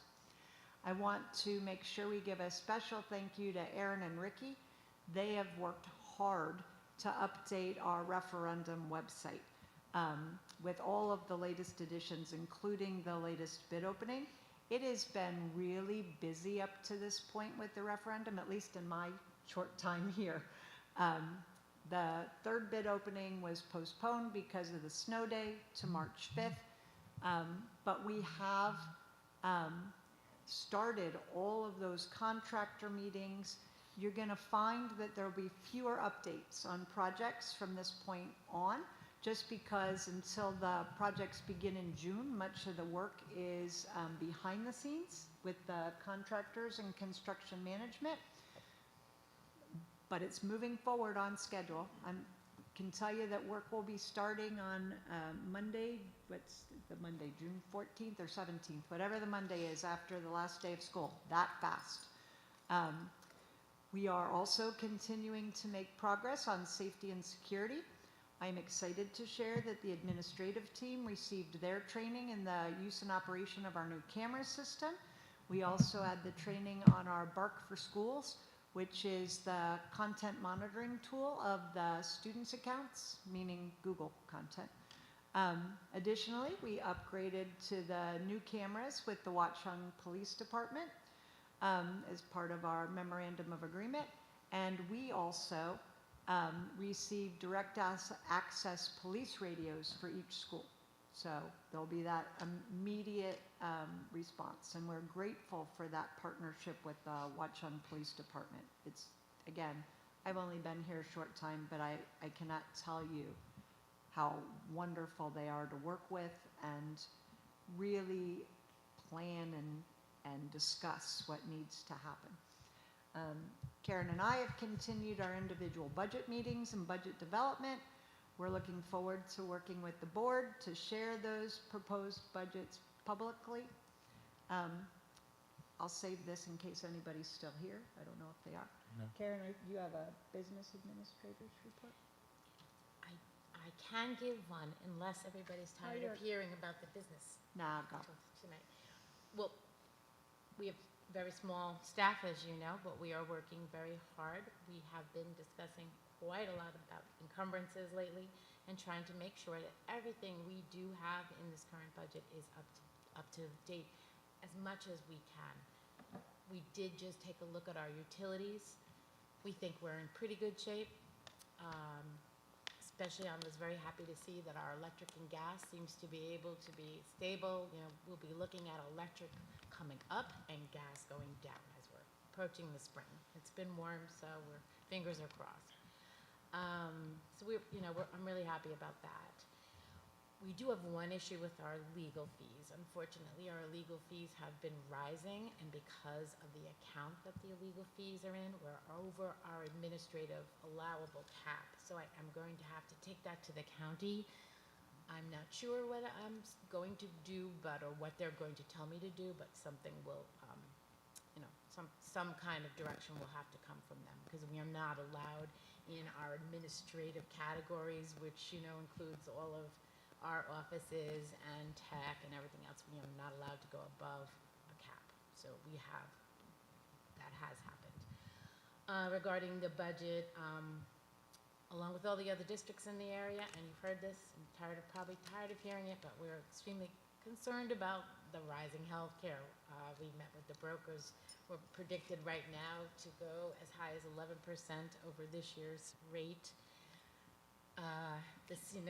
It's the same for everybody. So 11% I'm going to budget for. We'll hope the number won't officially come out until the end of March, but we'll budget the 11 to be conservative. Transportation, very concerned. The high school's concerned. You may have seen that in the paper. We're concerned. As far as insurance, I met with the broker, a video call the other day. That is going up, our property insurance, 13%. So that is the bad news, but it's every district. As you've heard from multiple people tonight, we are not, singled out or special in any way. So we will just do our best. And when we get to the point of budget presentations, I'll show you where we are, and you'll make a decision as to what we can do. Thank you. Thank you, Ms. Karen Bishop. Mr. Frisch, can you please give us the HR committee report? All right. The committee met on Thursday, February 15th, from 6:20 p.m. until 8:15 p.m. I attended virtually. Danielle Amadeo was also there, and Anthony Ingracia, who also attended virtually, finished at 8:15. And sorry, I finished at 8:05. And the president, Manny Gonzalez, and Dr. Julie Glazer. The first item that we discussed was the ESY program proposal, which I'm actually going to skip over because we do go over it in the curriculum committee meeting minutes as well. We also approved the coordinator for the 2024 extended school year ESY program, and it's on this agenda. For the potential board agenda items, Dr. Glazer reviewed each of the proposed agenda items expected on the agenda under personnel, which were approved. Appointment of a substitute currently doing her speech internship at Bayberry. Approve appointment Valley View volunteer will be working on set design for the play. Approve appointment of STEM SOAR leave replacement teacher to replace the current leave replacement teacher in March. Approve appointment Bayberry extracurricular position, pursuit of excellence to cover for a teacher who will be out on medical leave. Approve appointment certificated staff due to placement at the wrong step on the guide. Retirement, accept the resignation of Diana DiCaravo in the business office. And then as for new business, Dr. Glazer gave us a budget update. Today, Karen, Dr. Glazer, and Ernie have been building the expense side of the budget. Karen and Dr. Glazer have held individual meetings and have identified and prioritized what we need to open the doors, which includes salaries, benefits, insurance, utilities, etc. What is necessary to provide a free and appropriate public education, which is like the basics of special education, multi-language learning, technology, and infrastructure. What we expect in terms of transportation, sports, clubs, programs, professional learnings, libraries, basic skills, counseling, and support services, and where we want to be or where we want to grow, which includes an updated curriculum, textbooks, more programs, clubs, targeted professional learning, and additional support services. Like we said earlier, we don't have revenue information. We will know state aid numbers, waivers, tax levies, and rateable information in the last week of February. The line item budget will be reviewed first with the Finance Operations Committee and then with each committee subsequent. Manny also shared the Board of Ed Goals Action Plan that Dory started in operations and finance and has been added into each committee. And then we had a Board of Ed vacancy discussion and the district goals and actions plans draft. Thank you, Mr. Fresh.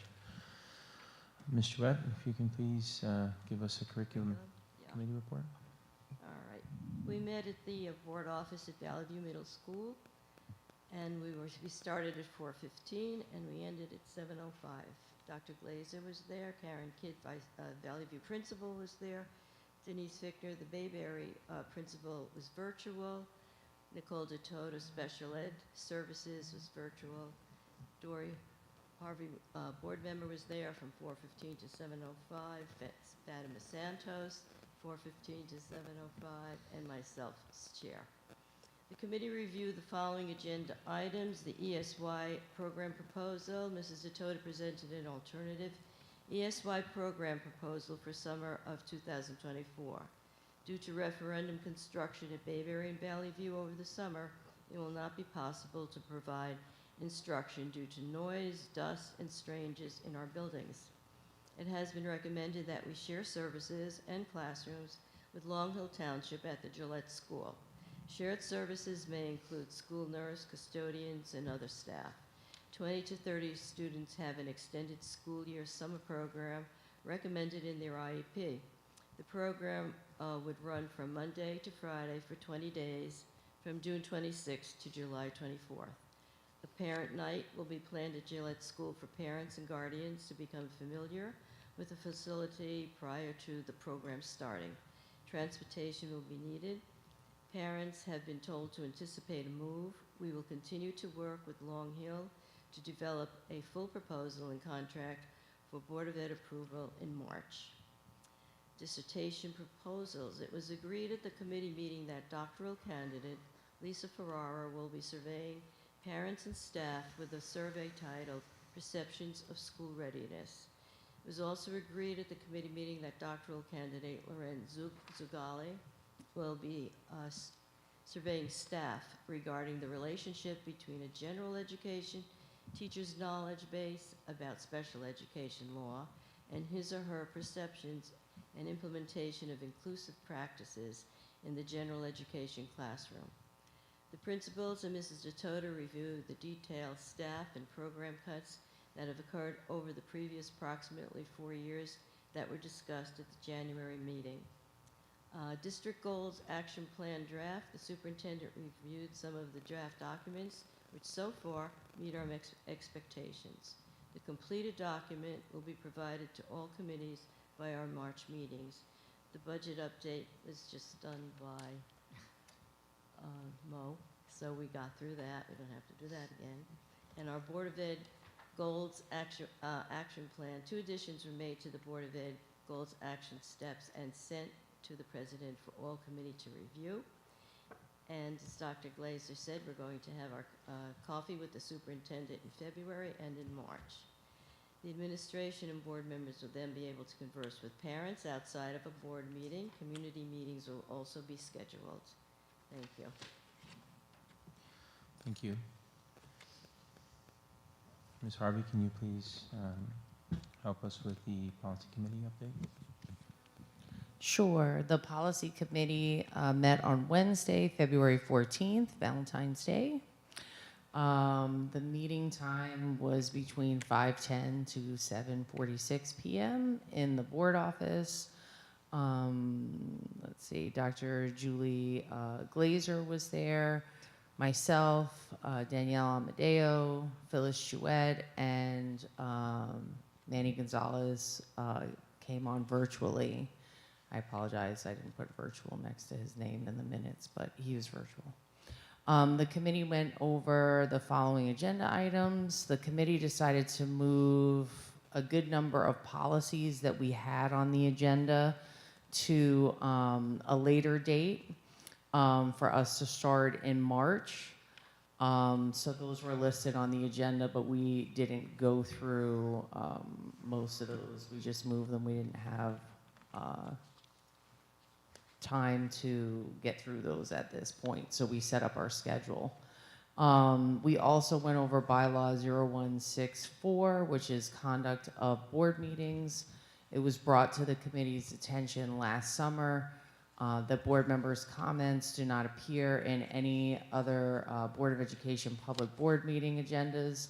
Based on this, the committee agreed to eliminate the board member comments under order of business from the bylaw because board members still have an opportunity to speak during the board business part of the agenda. So eliminating board member comments from the agenda does not prevent board members from speaking during board discussions on action items and during board business. So this bylaw will be on the meeting tonight for a first reading. We scheduled the review of the following policies and regulations from March to, we say, about November 2024. The committee created a schedule to evaluate the policies and regulations that Strauss-Esme brought to our attention during their audit. So I won't get into a lot of detail about which policies are which, because we'll be here for a long time with us going through them, but essentially in March, we have a total of 9 that we're going through. Some of them are about school safety, active shooters, reports of violence, vandalism, and whatnot. And I want to note that these policies and many others are reviewed regularly. We're not behind on our efforts, and just because we're reviewing the policy doesn't mean that we don't have a policy in place or procedures to follow. So the committee spoke with the superintendent regarding those concerns, and it was reassured that our district has been and will continue to follow all policies and regulations, even when reviewing them in policy. For April, we have so far about 6. That we're going to review. May, we have another 6. June, we have another 6. July, we have 10. August, we have 6 more. And some of the policies, there were 4 that deal with food services that we did not have to go over because they don't pertain to our district.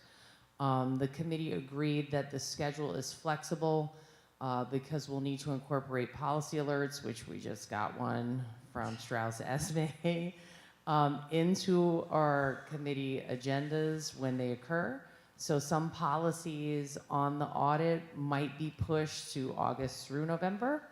The committee also understood that when we review a policy, we must also examine the regulations that accompany the policy. The committee continues to discuss getting all of the regulations on the district website, but understands that the board office is working on the budget, referendum projects, etc.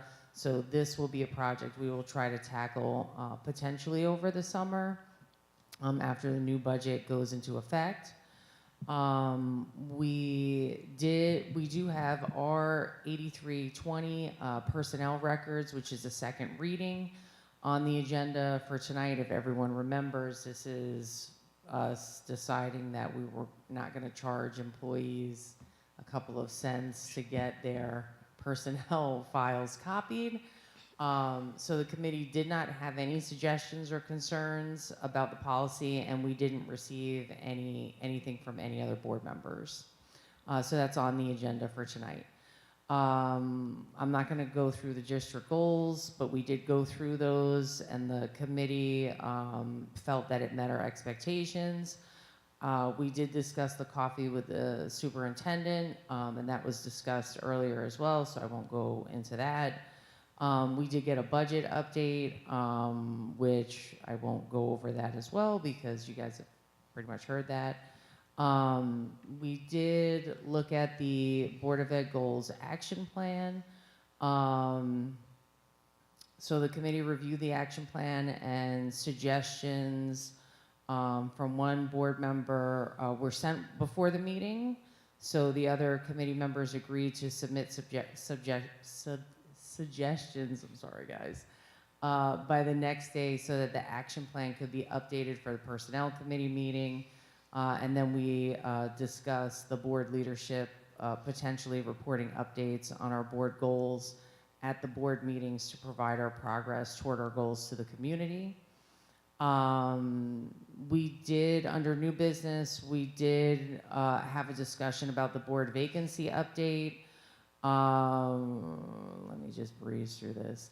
The main thing that we came up with was that the business administrator should indicate to the candidates to wrap up their responses when it gets close to about 3 minutes, and that happened, so thank you. And then the last one is that I wanted to note that we will review policy 0143, which is board member election and appointment in May. Hopefully in May, I'm gonna say that. And after we fill the board vacancy, which we just did, I'm just asking for all the board members to please email any suggestions to the policy committee to discuss when we review this policy about the process that we agreed to go through in filling the vacancy. You know, what you think worked, what didn't work, because we can add things to the policy if that's what the board so chooses to do. And that's about it. Thank Thanks. you. Okay, Ms. hold on. Oh, Agugliara, can you please, it's a great name. I'm gonna get used to it. Ms. Agugliaro, can you please give us an update on operations and finance? Sure. The Operations and Finance Committee met virtually on Tuesday, February 13th at 5 p.m. for approximately 2.5 hours. We met virtually because of the snow day. The committee members in attendance were myself, Dory Harvey, Fatima Santos, and BOE President Manny Gonzalez. Also in attendance were Dr. Julie Glazer, Karen Bishop-Johnson, Frank Bolby of DRG Architects, Ricky Boyd, Nicole DeToda, Valerie Dolan, who's our auditor, and Connor O'Brien from Legacy Construction Management, and Ernie Turner. We had the same same presentation on the ESY by our Special Services Director, Nicole DeToda.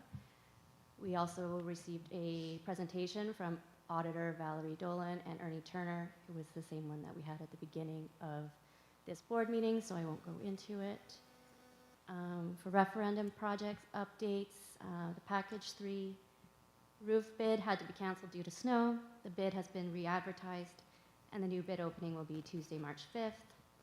So we may need to have another committee meeting after that. The acceptance and approval of a bid would be on the March BOE agenda. Connor O'Brien from Legacy Management reported on the contractor meetings with Northeastern and NHS. From this point, most of the work will be behind the scenes, with few updates until the projects begin. All work will begin Monday, June 17th at Bayberry and Valley View. Work will be Monday through Friday. A Legacy CM will be on site, and Ricky and his team will create a schedule to complement this work. There will be no students in the building, and it is recommended that the other 12-month staff work remotely, but this has not been discussed yet. DRG architect Frank Bolby reported that with the exception of the finish work Ricky is doing, the phase 1 casework is complete. For phase 2 casework, including the rooms with toilets, the contractor will complete the work, and Ricky will not have to do anything in-house. Phase 1 of the attack resistance film is complete. Phase 2 will be done with the Bayberry and Valley View office renovations in the secure entrances. That will be this summer. Ricky reported the Valley View faculty room update is being completed during spring break, April 1st through 5th. Dr. Glazer reported that the memorandum of agreement is complete and has been signed by the county and the prosecutor. The CRG digital mapping update is complete and will be shared with law enforcement. Karen Bishop-Johnson had a discussion with her about the Board of Ed vacancies and also reviewed potential board items, including the payment of bills, transfers, and financial reports. That each year the district requests a semi-waiver, which is a special education Medicaid initiative, due to the low number of eligible students, and this has been filed. We have applied for an SDA grant for emergent and capital maintenance projects in the amount of $14,650. This will be used for the repair of the leak in the Valley View girls' bathroom, the replacement of a gas valve on the Bayberry air conditioning unit, and towards the repair or establishment of emergency shut-off switches for the boilers. Karen also asked for the authority to void outstanding checks over 6 months old to remove them off our books. She would also like to employ positive pay as a protection against check washing and check fraud. Finally, an approval for Ricky to attend the annual Buildings and Grounds Professional Development. We discussed the coffees. Dr. Glazer reviewed her district goals action plan, which met our expectations, and Dory introduced the Board of Ed goals action plan. And that's it. Great, thank you so much, Ms. Aguilera. Board liaison reports, Mr. Frazier, any updates on legislative liaison? So I have 9, but I'm going to cut it down to 4 because, again, in the interest of time, and they're very long. So first one is the Emergency Bonding Authority, which authorizes type 2 school districts without boards or of school estimate, including those districts that are classified as New Jersey School Developmental Authority districts, to issue bonds to finance costs relating to repairs to school facilities and other furnishings and equipment that were damaged due to a natural disaster. Under this new law, the bonds may be used without approval of the voters of the district of a type 2 school district without a board of school estimate. The bill requires that a district may only issue bonds if the repairs are deemed to be necessary to provide a thorough and efficient system of education. As for the second one, there is an elimination of the April budget vote. The required public vote on school budgets below the tax levy growth cap for type 2 April districts has been eliminated. The new law also creates start and end dates for board member terms of 1/1-12/31 for November districts and 4/1-4/30 for April districts, rather than the terms starting and ending at an organization meeting. The law further ensures that in a type 2 school district, the school board may not conduct a meeting other than for the organization meeting between January 1st and the organization date in districts with a November school election and May 1st. And the organization date for district, I'm going to skip over this because we're not in April election. But you could be. Okay, then I'll go through it. An exception is provided for the meeting if a meeting is needed to deal with a matter of urgency and importance as set forth in the Open Public Meeting Act, and if all newly elected members present are sworn into the office prior to conduct the business. The NJSBA supported the bill, which takes effect immediately. As for the third one, expedited certification route for paraprofessionals. The legislator first sent a 541 something to the governor's desk in December 21, 2023. At that time, the bill would have required the New Jersey State Board of Education to authorize an alternate expedited route to teacher certification for paraprofessionals and instructional assistants. The expedited route would have been required to include a formula for applying direct classroom service to any student, teaching requirements, a formula of GPA waiver, and a requirement that the school district in which the candidate is currently employed make every reasonable effort to permit the candidate to perform any required student teaching in the school district while, if possible, continuing employment as a paraprofessional or an instructional assistant. On January 8th, the governor conditionally vetoed the bill, but the legislature agreed with the governor's recommendations, amended the bill accordingly, and sent it back to the governor. The governor signed the amended bill into law on January 16th. In response to concerns expressed by the governor that, contrary to the goal of the bill, its original provisions for an alternate certification route had the potential to cause significant confusion to prospective candidates in the application process, in part because the NJDOE already expedites certain steps of the certification progress for paraprofessionals, and that therefore, instead, efforts should focus on addressing obstacles facing education support professionals when seeking teaching certification, including by providing supports towards degree attainment. The law now establishes a paraprofessional educator pathway rather than an alternate route to certification. The pathway would include and expand on provisions contemplated by the initially passed bill for counting certain paraprofessional classroom service toward clinical practice requirements and for encouraging districts to place the candidate in a classroom matching the paraprofessional's desired endorsement area. I'm just gonna stop there. President Gonzalez, I just wanted to say, based on the legislative update, the part or the one that Mohammed read about eliminating April budget vote, the S4209/A5879, I'd like to bring that to a discussion in the policy committee as to changing our board elections to April instead of in November. So we'll have that on the agenda, I guess, for us to discuss. Thank you. Okay, since you have the microphone, Ms. Harvey, can you give us a Somerset County Educational Services Commission liaison? This one's gonna be short. Nice. So we had, for Somerset County Ed's Service Commission, we had a meeting of the Representative Assembly / Board of Directors on February 7th, 2024.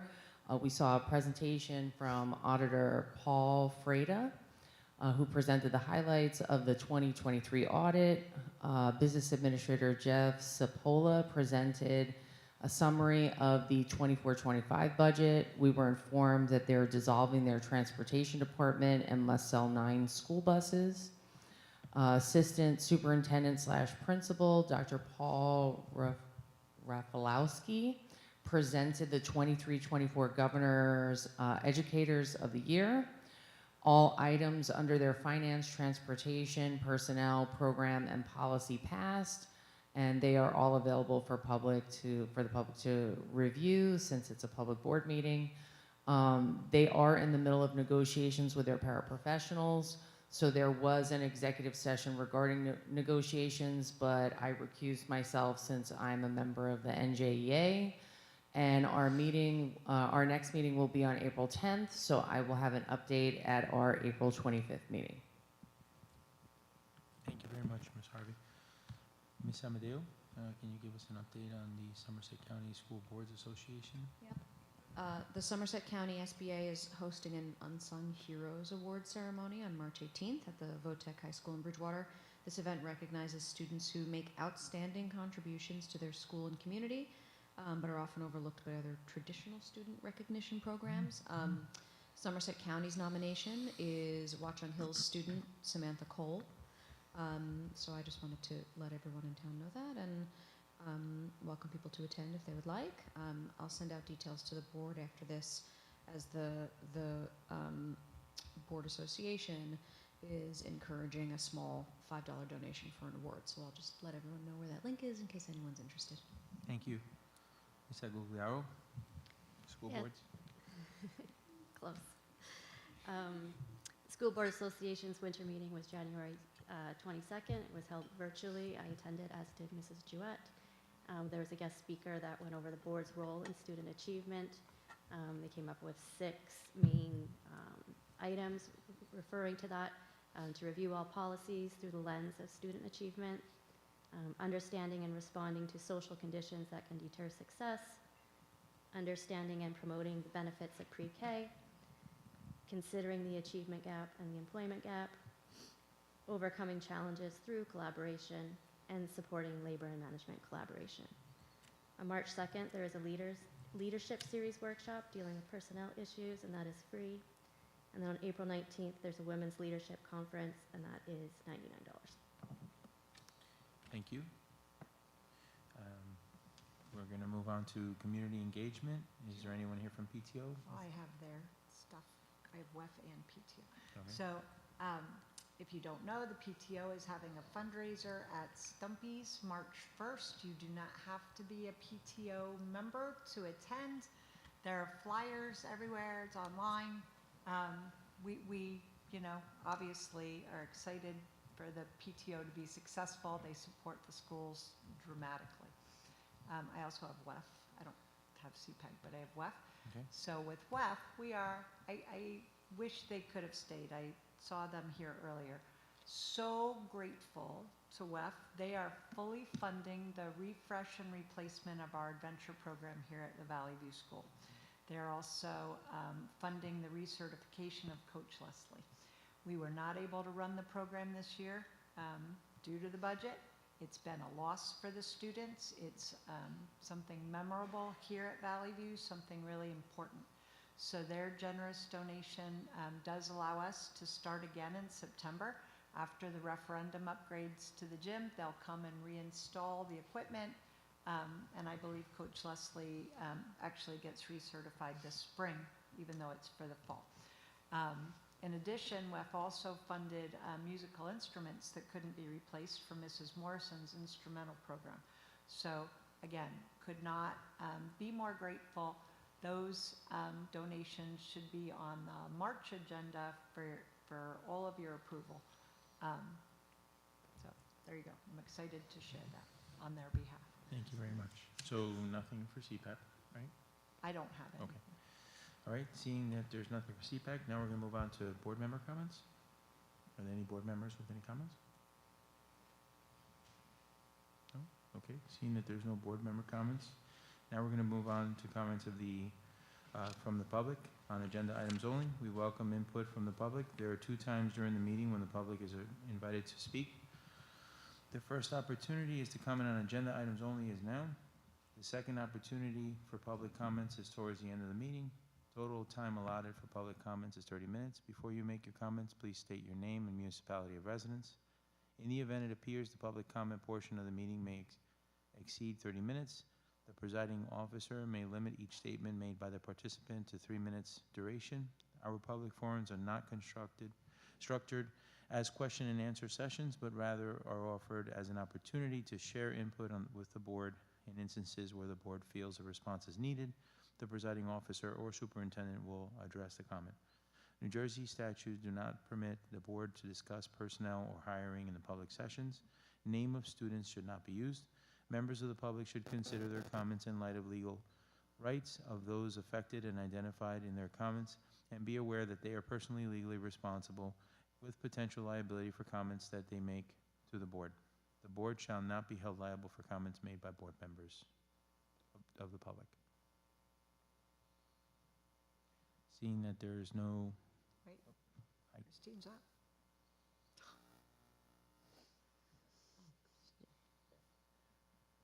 I signed in there. Do you want me here as well? Sure, thanks.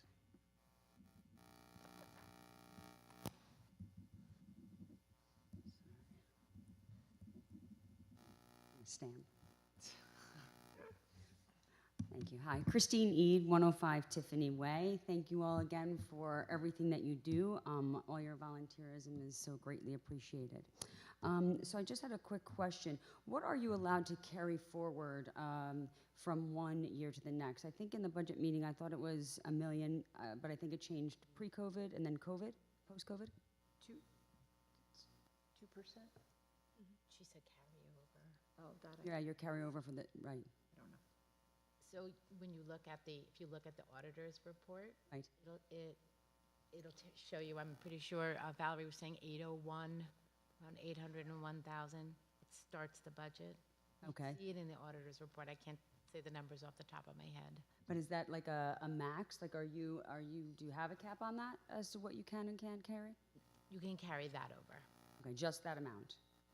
Well, it may be a little more complicated, but that is one of the amounts that you are allowed. Okay, and that's what you use to build your next cycle budget? So we're Or 24, 25? Yeah.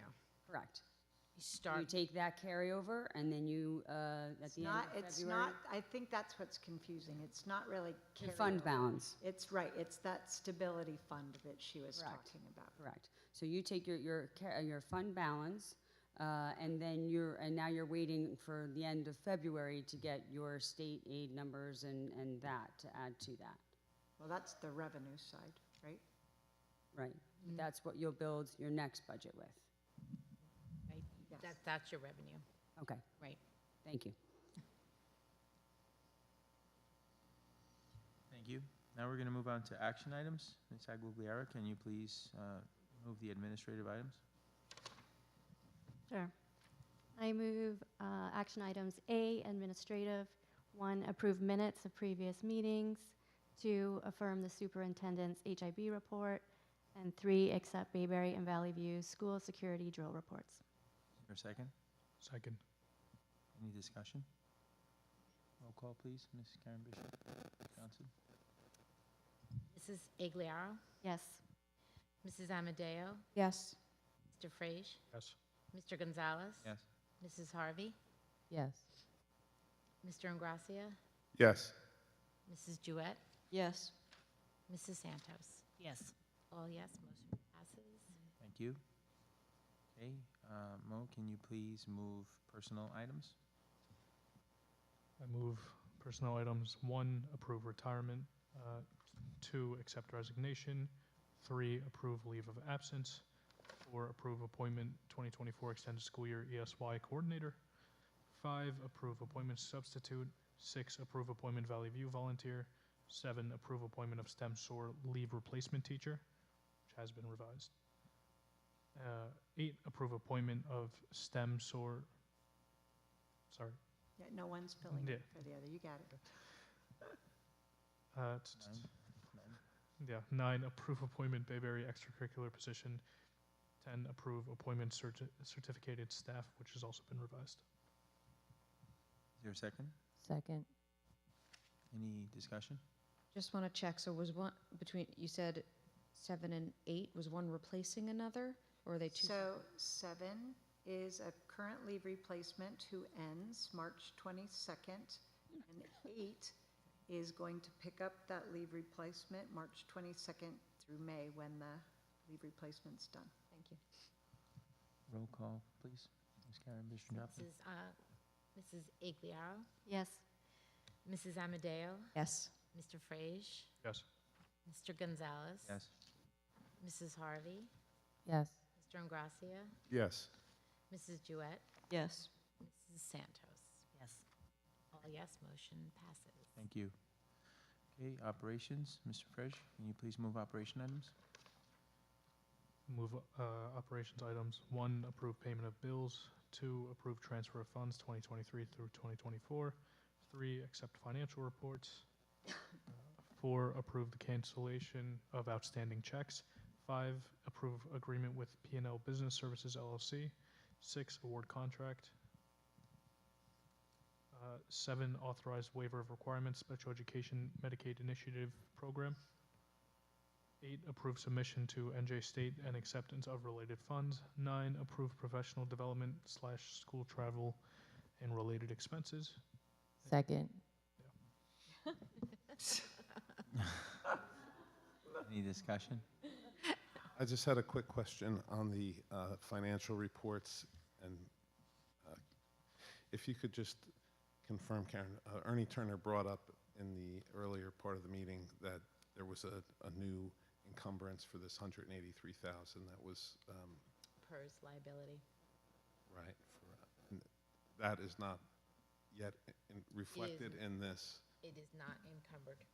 So do you think that that presents any issue for us in voting on this item tonight?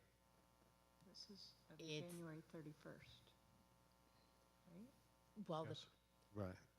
it's still not encumbered either way, but it is something that has to be encumbered and paid. So,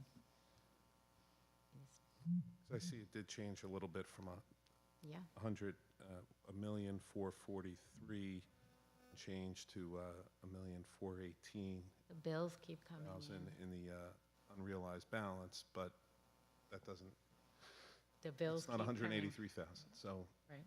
This reflects a certain time frame, right? And so that new bill will come in and be reflected Yes, in the next month. That bill is actually due on April 1st with a 30-day time to pay it. So it's a lot of money. You can hold the money a little longer, make a little interest, but we will obviously be getting it paid on time. Again, the reports given are as of January 31st.